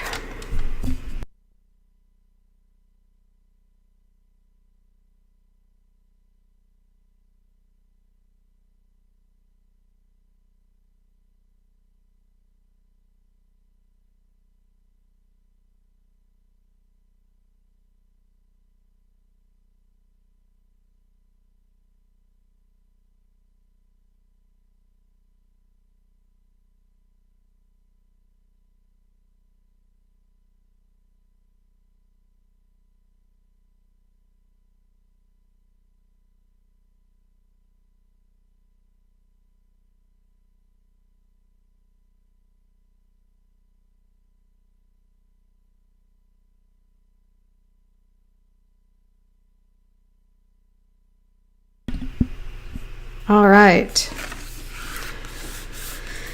Now, all right, so let's go ahead and do some of these background. There's just rocks back here and a little bit of greenery, which I'm not going to stress the greenery too much. We're going to use like a green-gray back there probably. And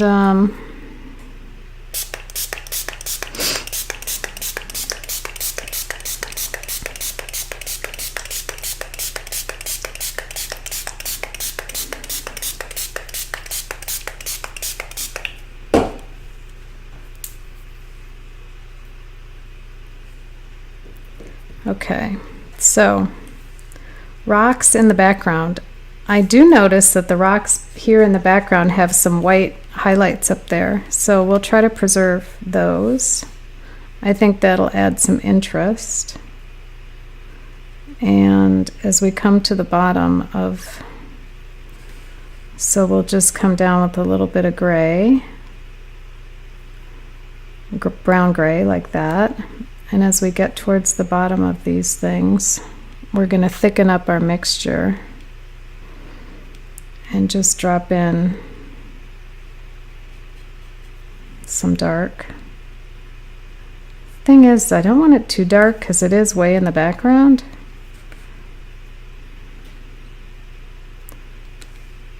Maybe that's enough. And I want a tiny bit of red back there, just a little, because I see a little bit of oof.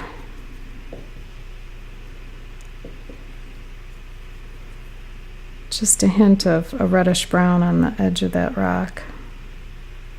I probably went a little too far there. I need my tissue.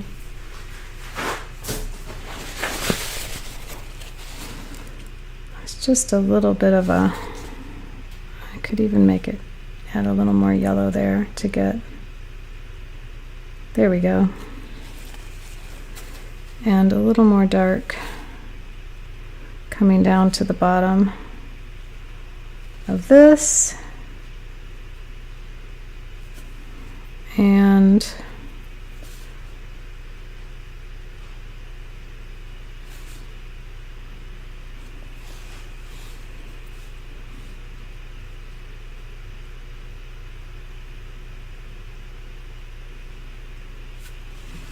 I'm getting a little bit fussier than I want to be with that. Trying to be careful.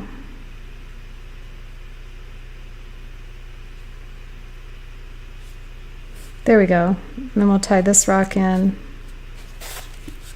There we go, a little splash on there. All right, let's go over to this side here. I noticed there's some red in these cliffs back there, so I'm adding a little bit of alizarin crimson to the burnt sienna that I have kind of on my palette there. And as I move towards the bottom of this rock, I'm just going to add a little bit of that ocean color, the blue, cobalt blue. Maybe pull a little bit of that up into the rock to kind of make a gray. And this really comes along here.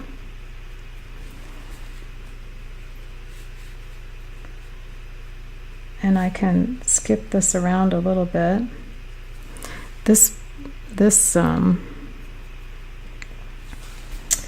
is where it gets really dark down in here. And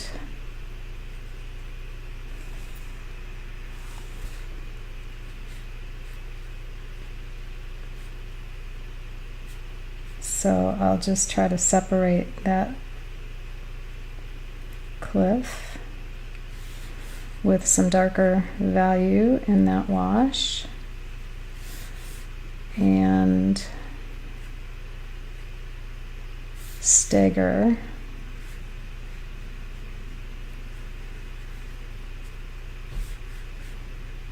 some of these shapes. I'm just trying to indicate some of the crevices and whatever in the background there.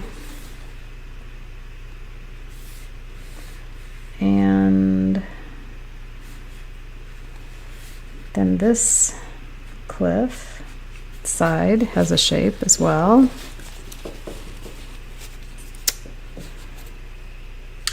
Now I said I wasn't going to use bright greens, so I'm just going to use a light greenish grayish wash with leftover stuff from my palette just to scumble across the edge of that cliff there. Maybe I'll put a little bit up here on that one.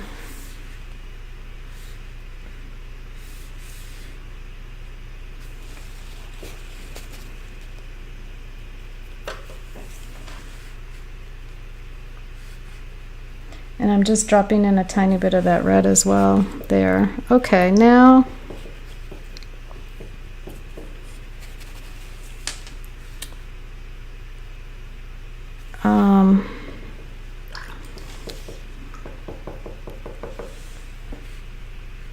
I want to keep this going here.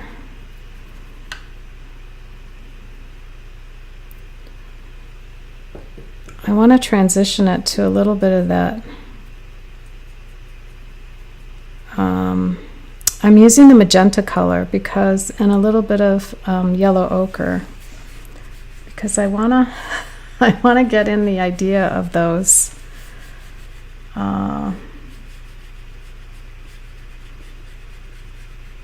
whatever those flowers are that are growing along this hillside, and this ocean scrub, whatever you call it. I don't know what they call it, but you get the idea. And to that, I'm going to add my green gray and just try to knock out that path a little bit like that.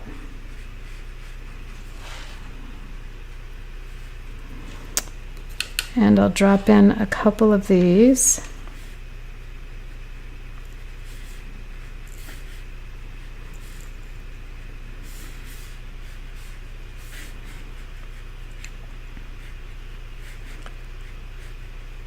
And let's see, maybe as we come forward I can brighten that green a little bit there. And I can also intensify some of these browns. Just really want the path to stand out there. And then this can be kind of quiet. Oh, my music went away. Oh, let's see. Let's try. How about relaxing piano?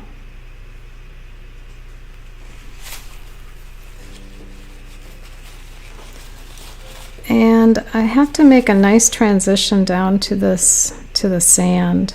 And so I really just want a real light. Where did my picture go? I need this image back up here.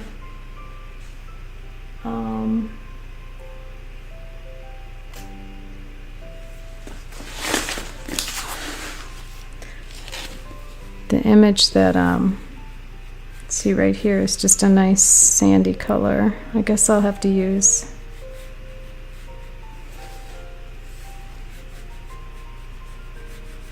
kind of a little bit of my burnt sienna. Let me think. My picture is not very good there, so I can't see what's going on. I need to pull up the Instagram page so I can see it better.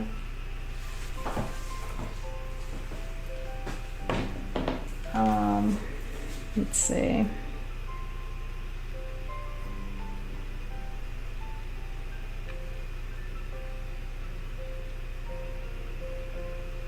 Oh, la la la. Carly, there she is. Oh wait, I have the photo on in here somewhere. I wonder. There it is.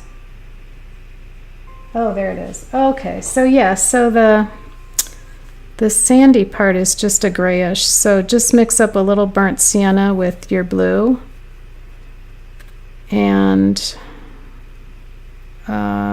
maybe a tiny bit of yellow ochre in there. I don't want it quite so flat. More like a mousy brown for this.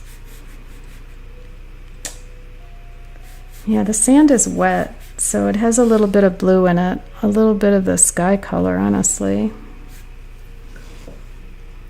I'm going to put a little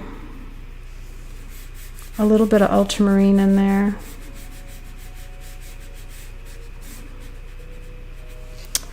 And a little burnt sienna. Hopefully that'll look like wet sand.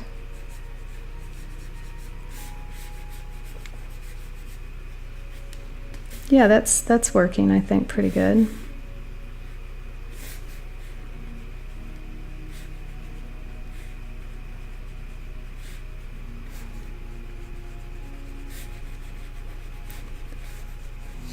Did I scare anybody off with my political rant? I hope not. I was at an art workshop here in Raleigh. It's been a few years now. And somebody introduced herself as being not PC. And I'm like, she's not PC. She's not PC. What does that mean? And she's like, politically correct. I'm not politically correct. She's like, I just warn everybody. And she was right. She was the kind of person that she wasn't going to let anybody tell her what she could or couldn't say. Now, she was not offensive at all in any way, and she was very reasonable about, her beliefs and everything else. She was not in any way offensive, but she just said, I'm not PC. So don't give me any crap, because I'm not taking it. I'm not taking it anymore. I can't take it anymore. I think people are really beginning to lose it, because being without their jobs, trapped inside, listening to the news channels 24/7, and you can't get one news channel only posts one thing and the other news channel tries to defend themselves based on false reports. And some news channels don't report any real news. It's like they just make up stuff. I'm doing these little bits of rock right here, and then we'll put a nice shadow under them here as well. Here we go.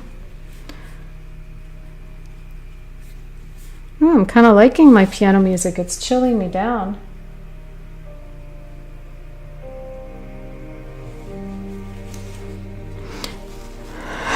Just someone.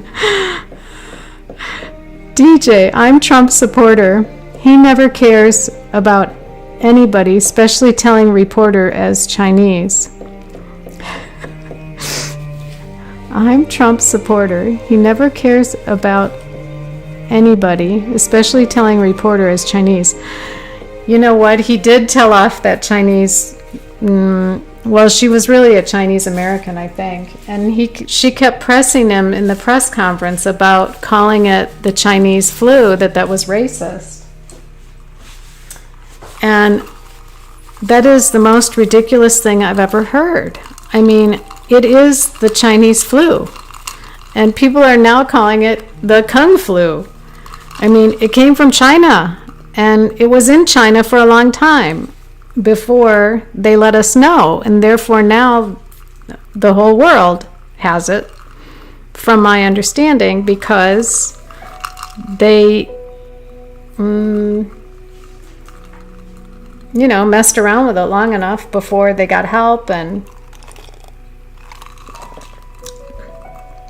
the thing is that if it did originate in the wet markets there, which is where they saw all of the exotic animals, man, they're just asking for trouble, and they still haven't closed down the exotic animal markets, which I think is where, is that where the SARS virus came from too? In any event, the whole situation is just unfortunate, and I don't want to point fingers at anybody, but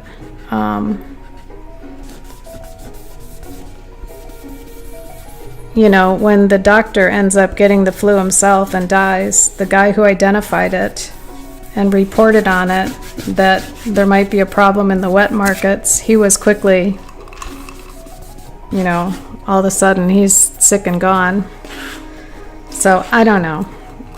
What do I know?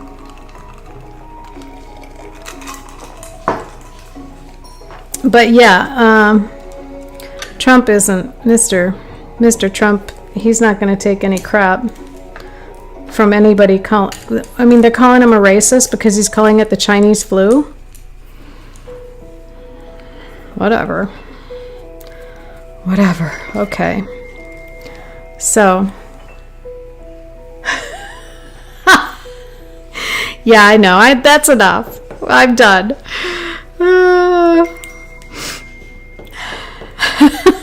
Yes. So, anyway, okay, so now we've got a lot of striations here going on, and I should have maybe simplified those a little bit, but I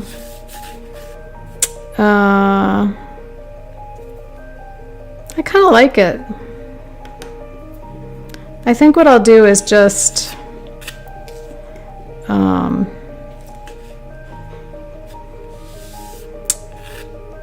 I'm going to put a little bit more detail here in this, and then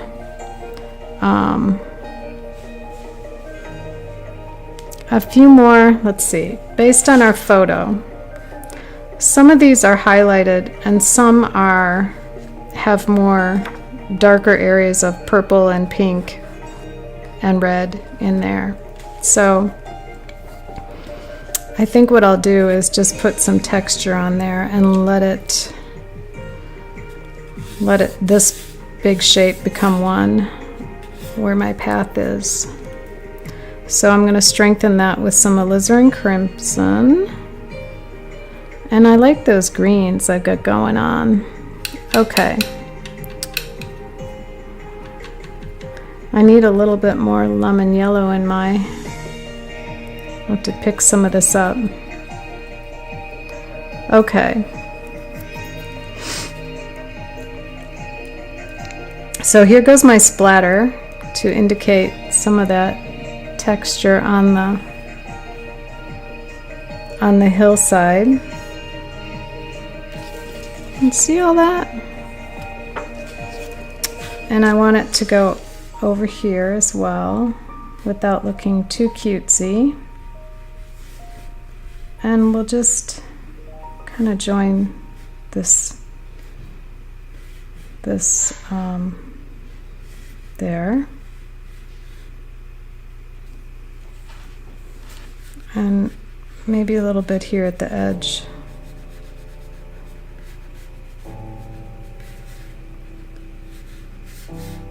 So if you have a lot of straight lines, you can alternate it with, you know, these are repeating straight lines. You can alternate it with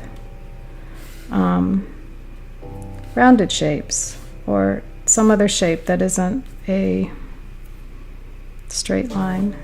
And we get a nice contrast here. And then back here along, there's some edges back here of bright I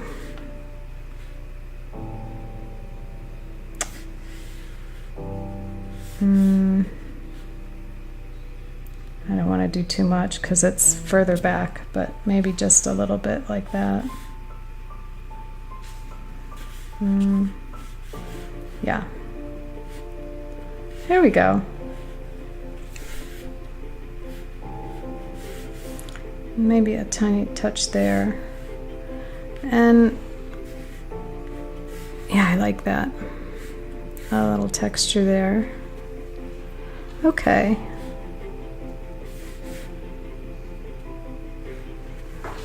So I have to ask my sister if she's painting and how she's doing, because she's a beginner as well, and she was going to pull out her watercolor stuff that she has from a painting class she took a long time ago when she wanted to try it. She thought she wasn't any good at it, but you know what, if you do this every week, you might get good at it. Okay.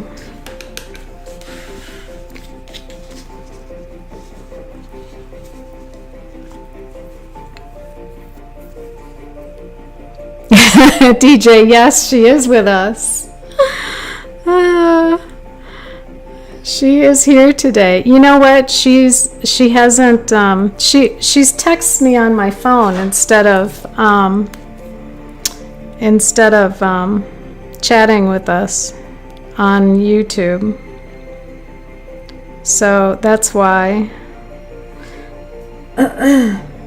she can see your posts, I think.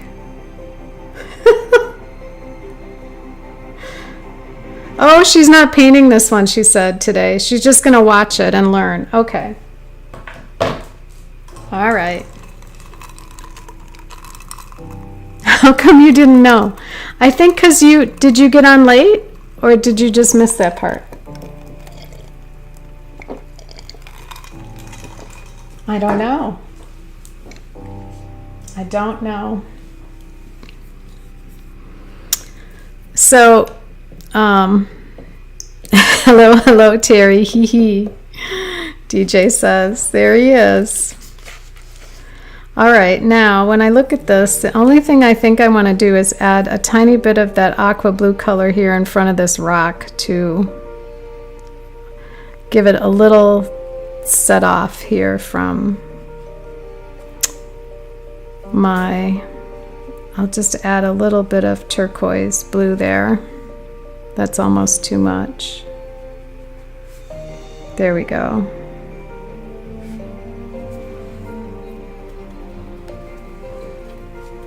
And then, oh, Oh, I forgot to paint this rock back here too. Let's get this rock painted. This one's very dark as well. So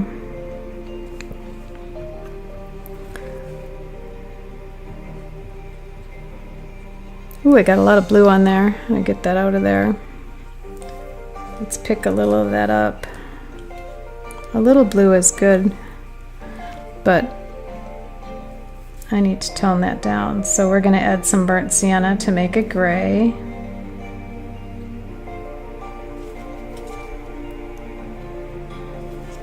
There we go.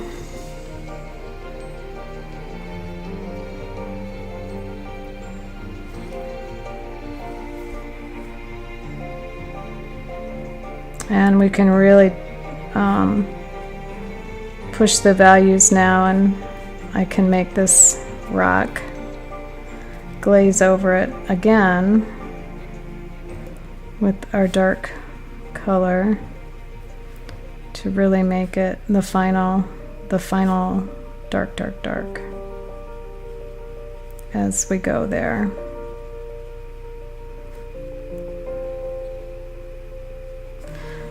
And a little bit more burnt sienna in there.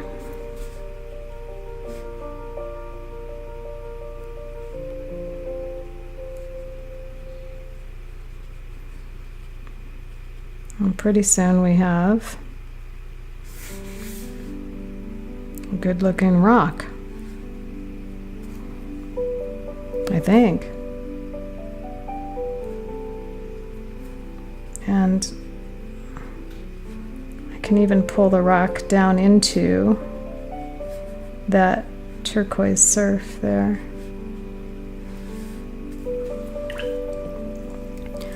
And my turquoise surf I can put behind or underneath around this other rock here too. And that will join those two together.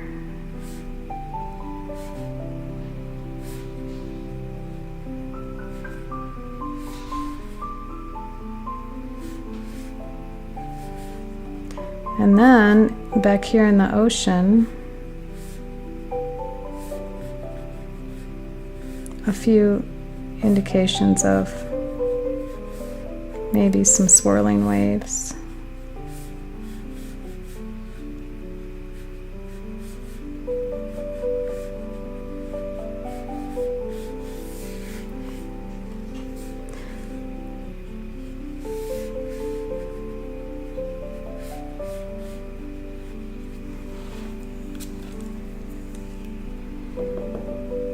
And I think along here, this shoreline, there's some more dark stuff going on there. Dark stuff going on.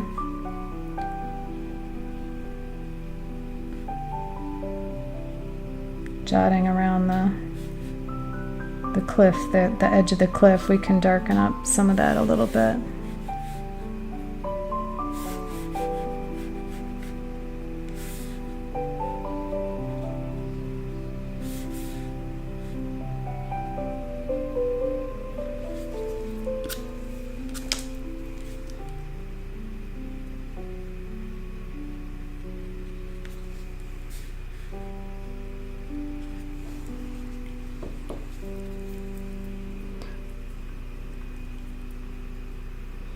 Terry, I thought for sure you were going to paint today.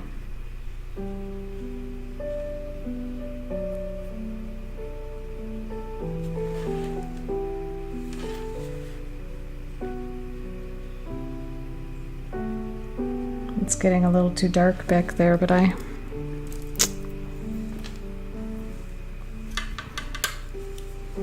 just want to wash it in a little bit.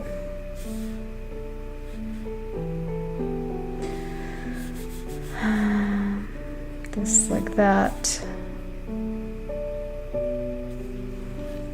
Maybe just some burnt sienna. Forget the blue. I just really want it to be brown, not really dark. I just want a little bit of burnt sienna there. And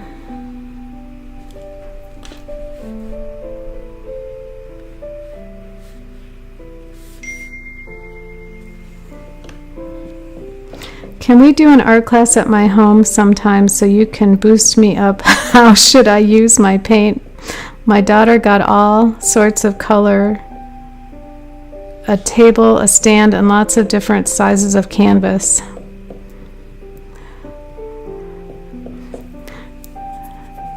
By Tina. IFAT. Yeah, we could maybe do something. Do you want to just send me an email, IFAT? Yeah, I can help you. No problem.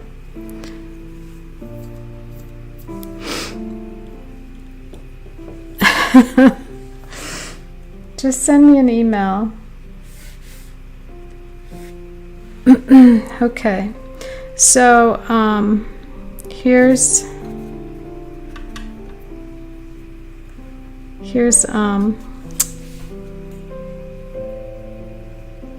let me get my, I want a little more,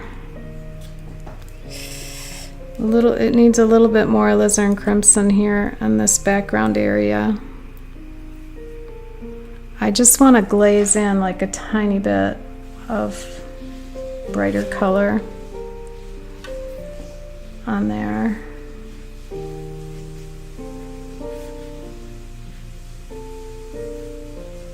There we go. And that's to suggest that real pretty, and maybe even a little bit of that. So IFAT, you really wanna get the basics and up your.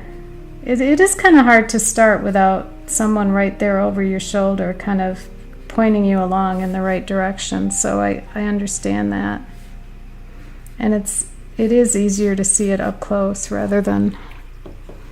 Okay, now I might have gone a little overboard. I'll just soften those out a little. There we go.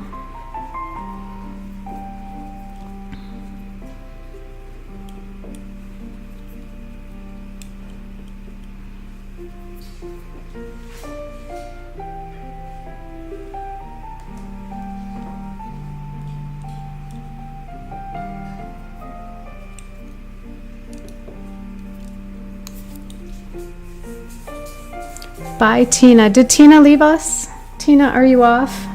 It's getting to be that time because it's 5:18, so.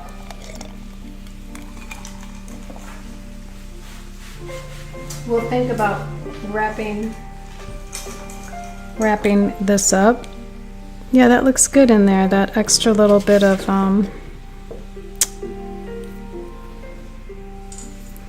I just want to dot it in. It's some kind of coastal, I don't know, whatever is growing there along the cliffs.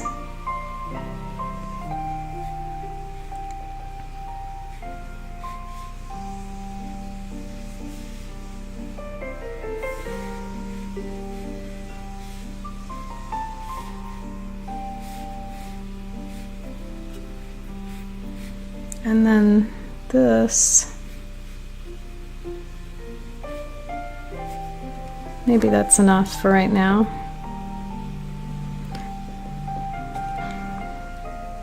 I left the highlight back here on this edge. I don't know if you can see it because it's far away, but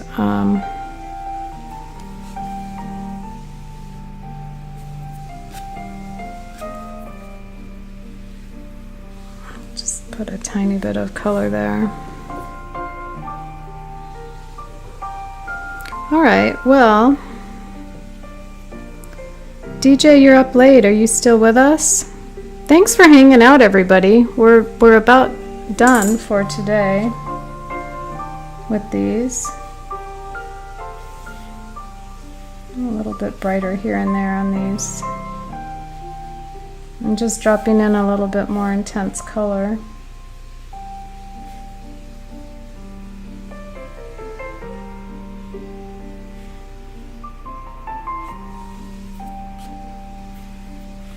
This one doesn't look like it.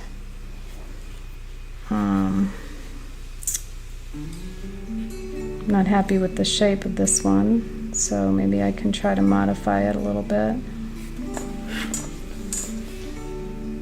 It doesn't look like it connects very well, so maybe I need a little bit of that.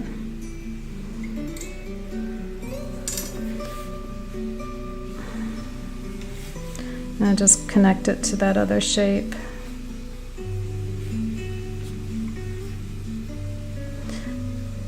There we go. Well, it's Sunday night. We made it through the 4th of July. I just can't believe half the year is gone. It feels like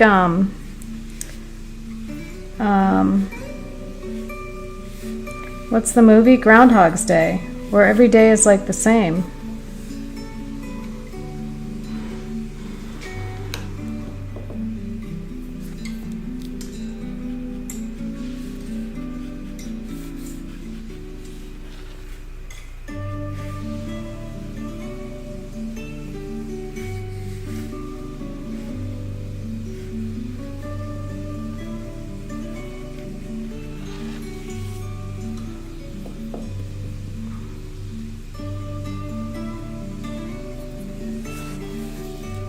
I think if I were to do this over, for sure, this I would try to do this edge less severe here. In fact, I'd take my scrubber brush and it's too straight of a line to being the edge of the surf. So I try to soften that out a little bit. That you just doing that makes it look better already. Yeah, let me give you my email.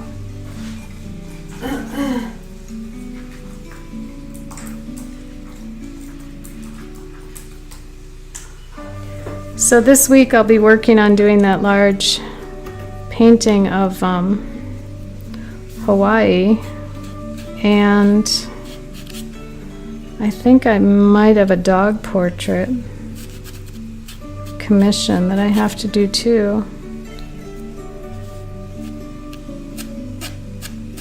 There we go. I'll take the tape off of this.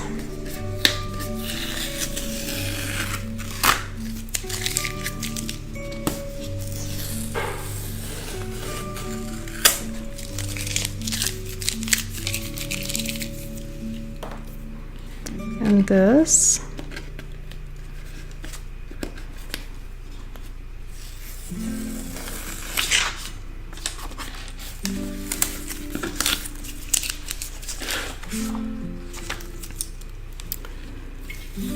And this. Okay, hey Paulina, yes, good night. Thanks for hanging out. And there's our second painting. Yes, just email me, IFAT, and we'll get you all squared away. And some of the basics. Can't tell if that... It's quite a bit of lag time on my computer. There we go. Too many lines here. And this, I think if this dries, I can add more definition to that, but this is a little heavy back here. Oh well, it's a good start.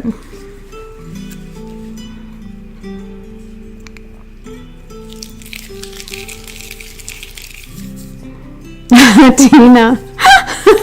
Goodbye, everybody. Yes. I really love I still love this photo. So everybody give this a try this week, because the photo's in the Facebook group. It's front and center. And hey Laura. Laura, have you heard about the problem with the roses? The rosette disease or whatever? You have to look it up if you haven't heard about it, because it's really devastating, I guess. They're trying to find a fix for it. And I know you're our resident gardener on here. So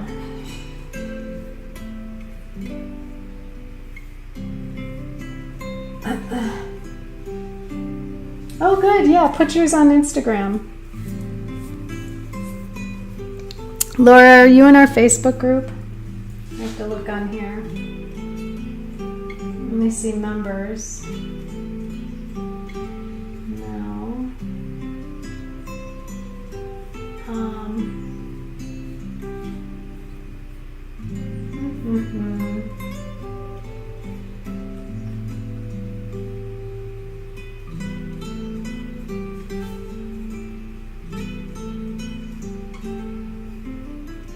Oh yeah, Laura, you're on here.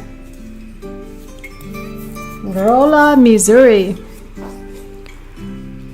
Give it a year.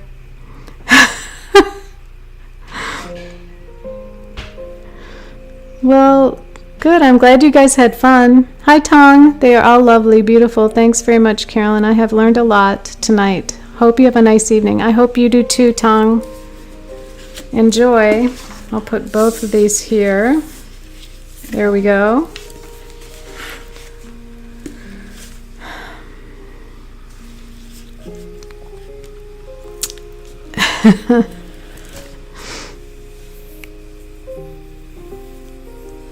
Oh, you're having trouble getting on with your tablet. Okay, no worries. Yes, that's fine. That's right, I forgot about that. So, DJ, I hope you have a restful evening. And Jojo is going to be cooking for me. I'm glad the rain stopped and the sun came out, so he's going to barbecue for us. And I guess I shouldn't talk about food. Right? I should not talk about it, but I did bake today. I made another batch of sham torts because they're so yummy, and I can keep them in the freezer and just have one when I want. So my paintings look better on the screen than they do in real life. Ooh, sorry with that big yawn. Yeah, if you see them in real life, they don't look quite as good. I think the camera just saturates the colors more and makes them pop a little bit more. But like this one actually has much better, clear, beautiful color than this one, which I was a little more hesitant with. And you know, especially with this kind of stuff. I think this will be okay. It needs to be more saturated. It's hard to see that up close, but this needs a lot more pop here. And maybe I can make it look good.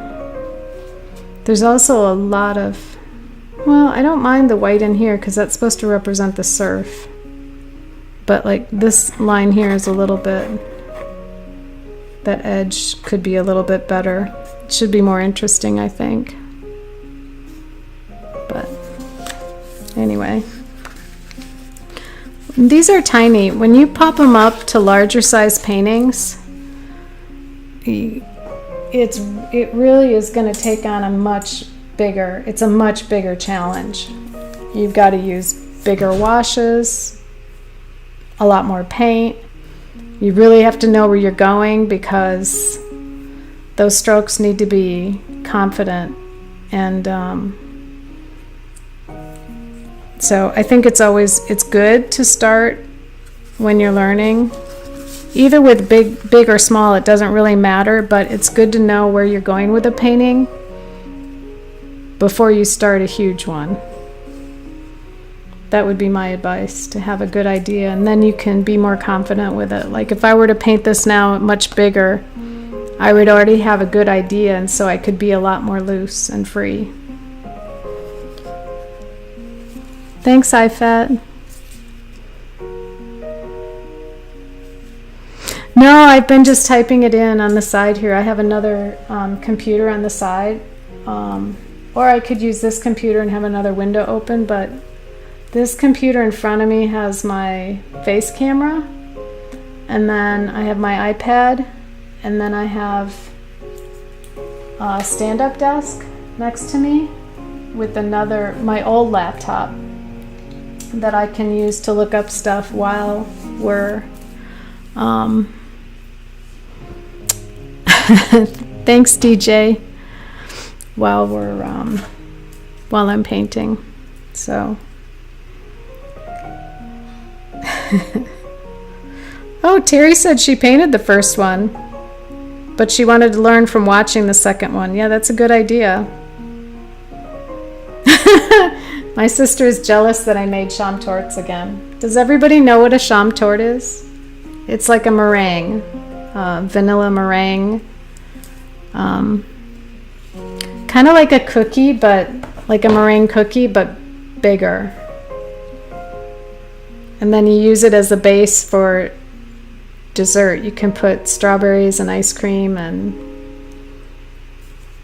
whipped cream, all kinds of things on there. That's really good. Yummy. I can only do that once a week now, though, because I'm on Weight Watchers, so twice a week at most.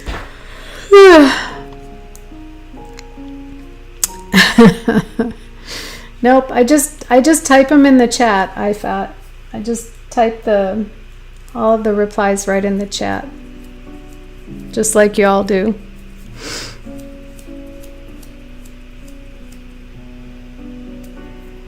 Oh, Laura posted hers on Instagram. Okay, let's see it. Let's see it, Laura. Let's see what you're up to.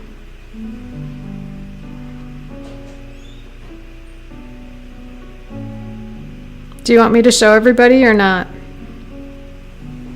Do you mind if I show everyone?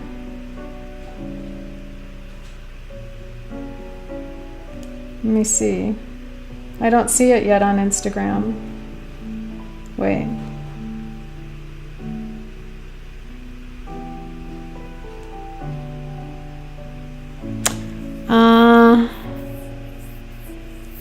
Where the hell? Let me see.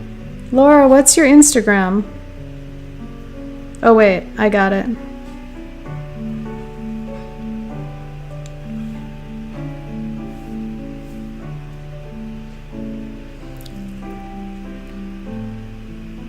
It's not coming up for some reason. Oh, there it is. Oh, look it! There it is. It's fine. You got a good start. I'm proud of you. Your ocean looks amazing. Your rocks could maybe have a little more of a... You could just flatten that rock out, make it a little bit bigger, and the one edge to go this way more, to make it more going perpendicular. So just make the bottom a little bigger and make it like that. Yeah.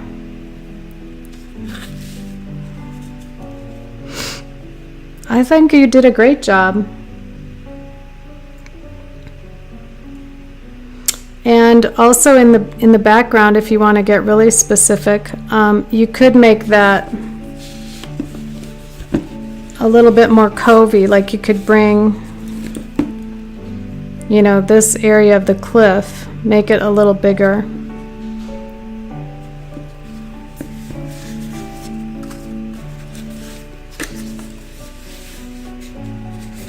So that, do you see this shape going around? Yeah. Try it again, Laura. Yes! Oh! And look at how well your ocean turned out. You were good to do all that scumbling in there, so you left plenty of white shapes. That's impressive. It really is. It really, really is. You should frame that. Don't lose it. Keep it. Keep every one. That's very impressive.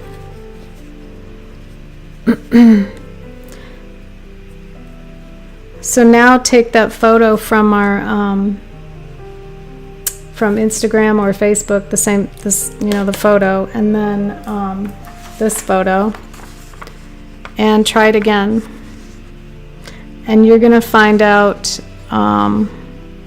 that, and you can even just leave this one exactly the way it is as your first ocean painting and frame it, and then you can paint a second one, which I highly recommend. You try, do another one right away while you're thinking about it this week.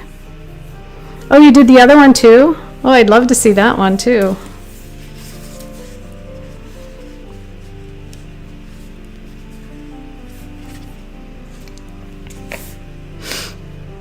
Yeah, that would be fun. If you want to share it with me, you can. I'd love to see it.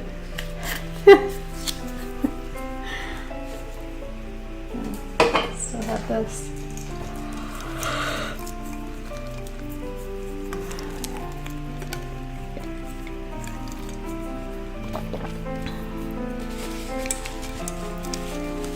Do you want to see one of my first watercolors that I did? I have a lot of bad ones, let me tell you. I won't throw them away though. Sometimes I cut them up and make cards out of them.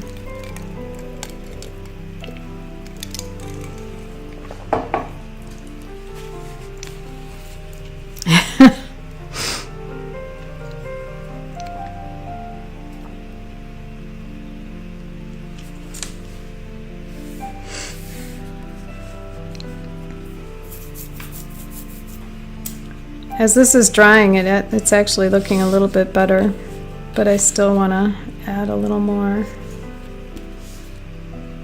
This would look good with a tiny bit of some grasses here on the side of this cliff. Well, I guess I'll sign off. So on Tuesday at 11, I stream on Twitch.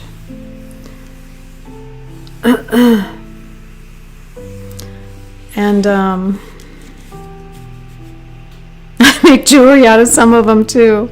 My sister says, oh, that's funny. Yeah, some of them we did cut up, and then we used them inside jewelry. We laminated the little photos to the little pendants. But I probably won't be doing that again. It was cool, it was fun, but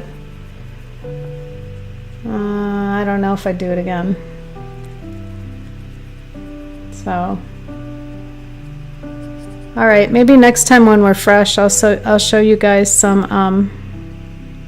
No, I don't mind suggestions for the first one. Your tablet crashed. Oh, yeah, no, put it up there. Oh, Terry has a necklace out of that. Oh yeah, is that the one with the red scooter? No, yours was something else, I think. Terry, the one that I gave you, the necklace. I haven't made jewelry in a long time, mainly because of social distancing. I haven't had Teresa come over, my jewelry making buddy. Sure, let me see your first one, Laura. Are you going to post it on Instagram too?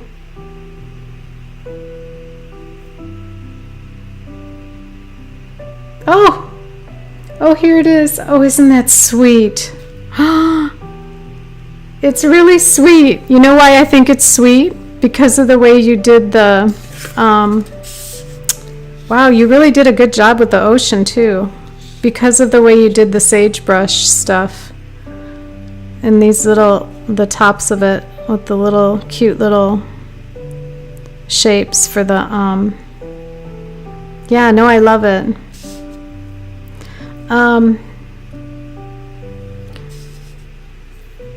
Again, same thing for the cove shape. You can get that in easily, and there's not really much to critique other than when you're doing these two shapes, and maybe you cut it off a little bit, but one could be bigger than the other. If you made this one bigger here, or just added a little bit to it, it could be a little, it could have a few more spikies. If you do like 3 of an item, make sure all 3 of them aren't exactly the same size. So vary the size and shape a little bit. So you could do that there. And then also in the background, make sure that that horizon line on the ocean is completely straight across. Here it goes up just a little bit. So you could just make that totally straight across in the back. And same thing with this cove shape here.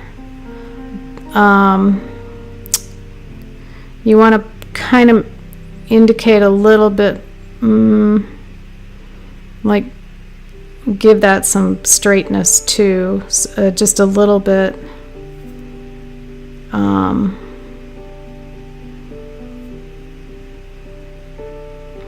Terry's sending me a picture of that necklace. Okay. Not so much, I mean, not that it couldn't be curved like that. I guess it, maybe as it goes out somewhere in there, just a little bit of a, bring it. It is a little bit of a curved shape, and mine is curved, but it has flat, like some flat edges on the bottom that look like it's actually going into the sea. Do you know what I mean? You could put like a little shadow under there. So it looks like the land has a flat edge at some point. That's a very minor thing, but it's just something I noticed. Other than that, I think you did a fantastic job again, especially with the water. Water's going to be your thing. So good job. Yeah, your horizon line. The cove is cropped too. Yeah, it's cropped a little bit, but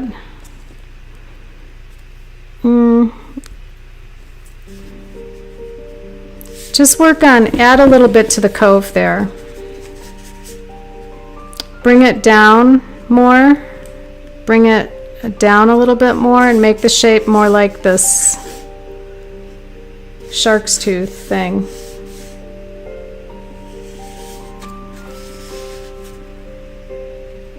Sure, no problem.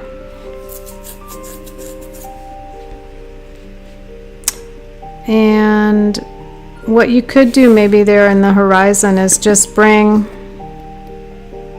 the land down to a straight shape. Like you could just take a stiff brush and scrub out some of that ocean blue color right here and just bring the land down a little straighter. And you'll be fine.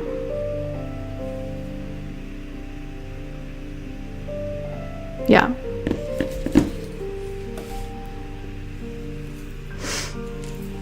Okay, so Terry sent me a picture of the necklace that oh yeah, there it is.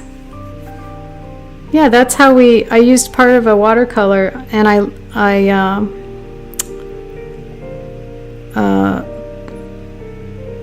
it's sort of a laminate. It's acrylic, really, that's put into that pendant. Oh yeah, it looks nice. There you go.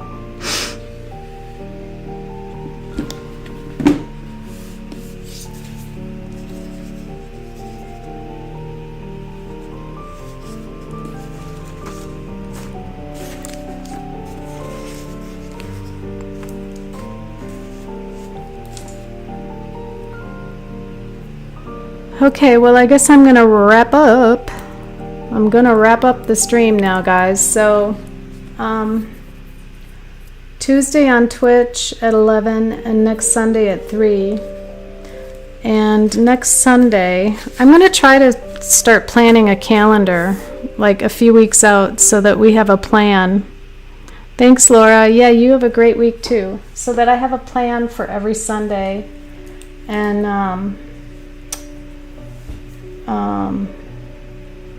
I really like a lot of the images that I'm getting from people on these. We can continue to try to paint ocean scenes. If we get bored with that, we can move into some landscapes or cityscapes. But I should plan a calendar so we have a good idea. Okay, bye, Terry. But anyway, okay, so next week we'll do some more. Talk to y'all later.